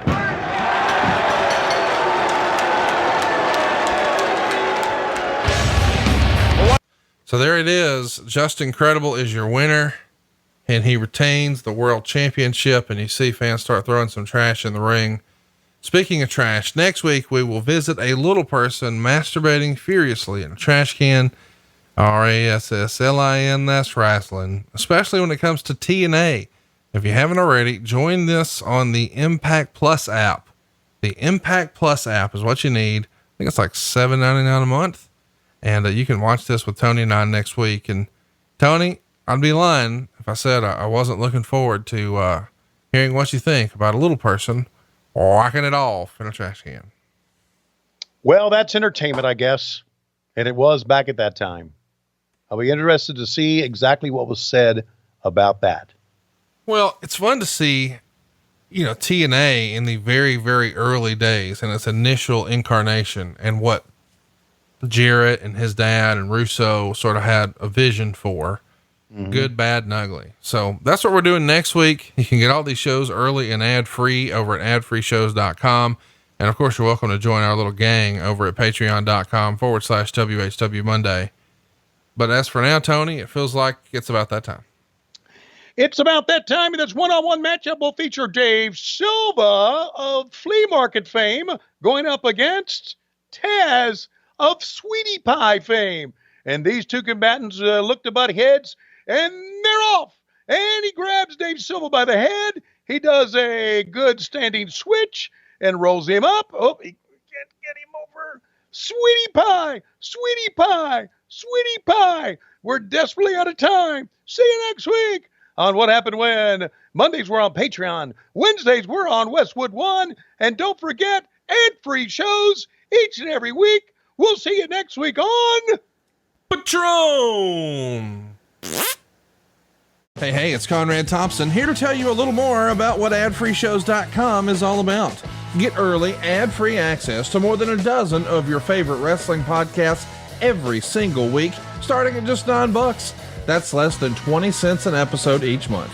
And yes, you can listen to them all directly through Apple Podcasts or your regular podcast apps. How easy is that? Ad-free shows also has thousands of hours worth of bonus content and docuseries like Title Chase, Eric Fires Back, Conversations with Conrad, and The Insiders. Plus new series like The Book with David Crockett, Monday Mailbags with Mike Chioda and Nick Patrick, and a whole lot more. And you want to talk about early? You can't get any earlier than listening to the shows live. You can be a part of the live studio audience as we record the podcast. Plus, ride shotgun alongside your favorite childhood heroes for live watch-alongs, Q&As, and other interactive experiences every single month. Come on now, see for yourself what thousands of other wrestling fans from around the world have discovered, that adfreeshows.com is the best value in wrestling. Check it out today, and hey, when you do, the first week is completely free. adfreeshows.com.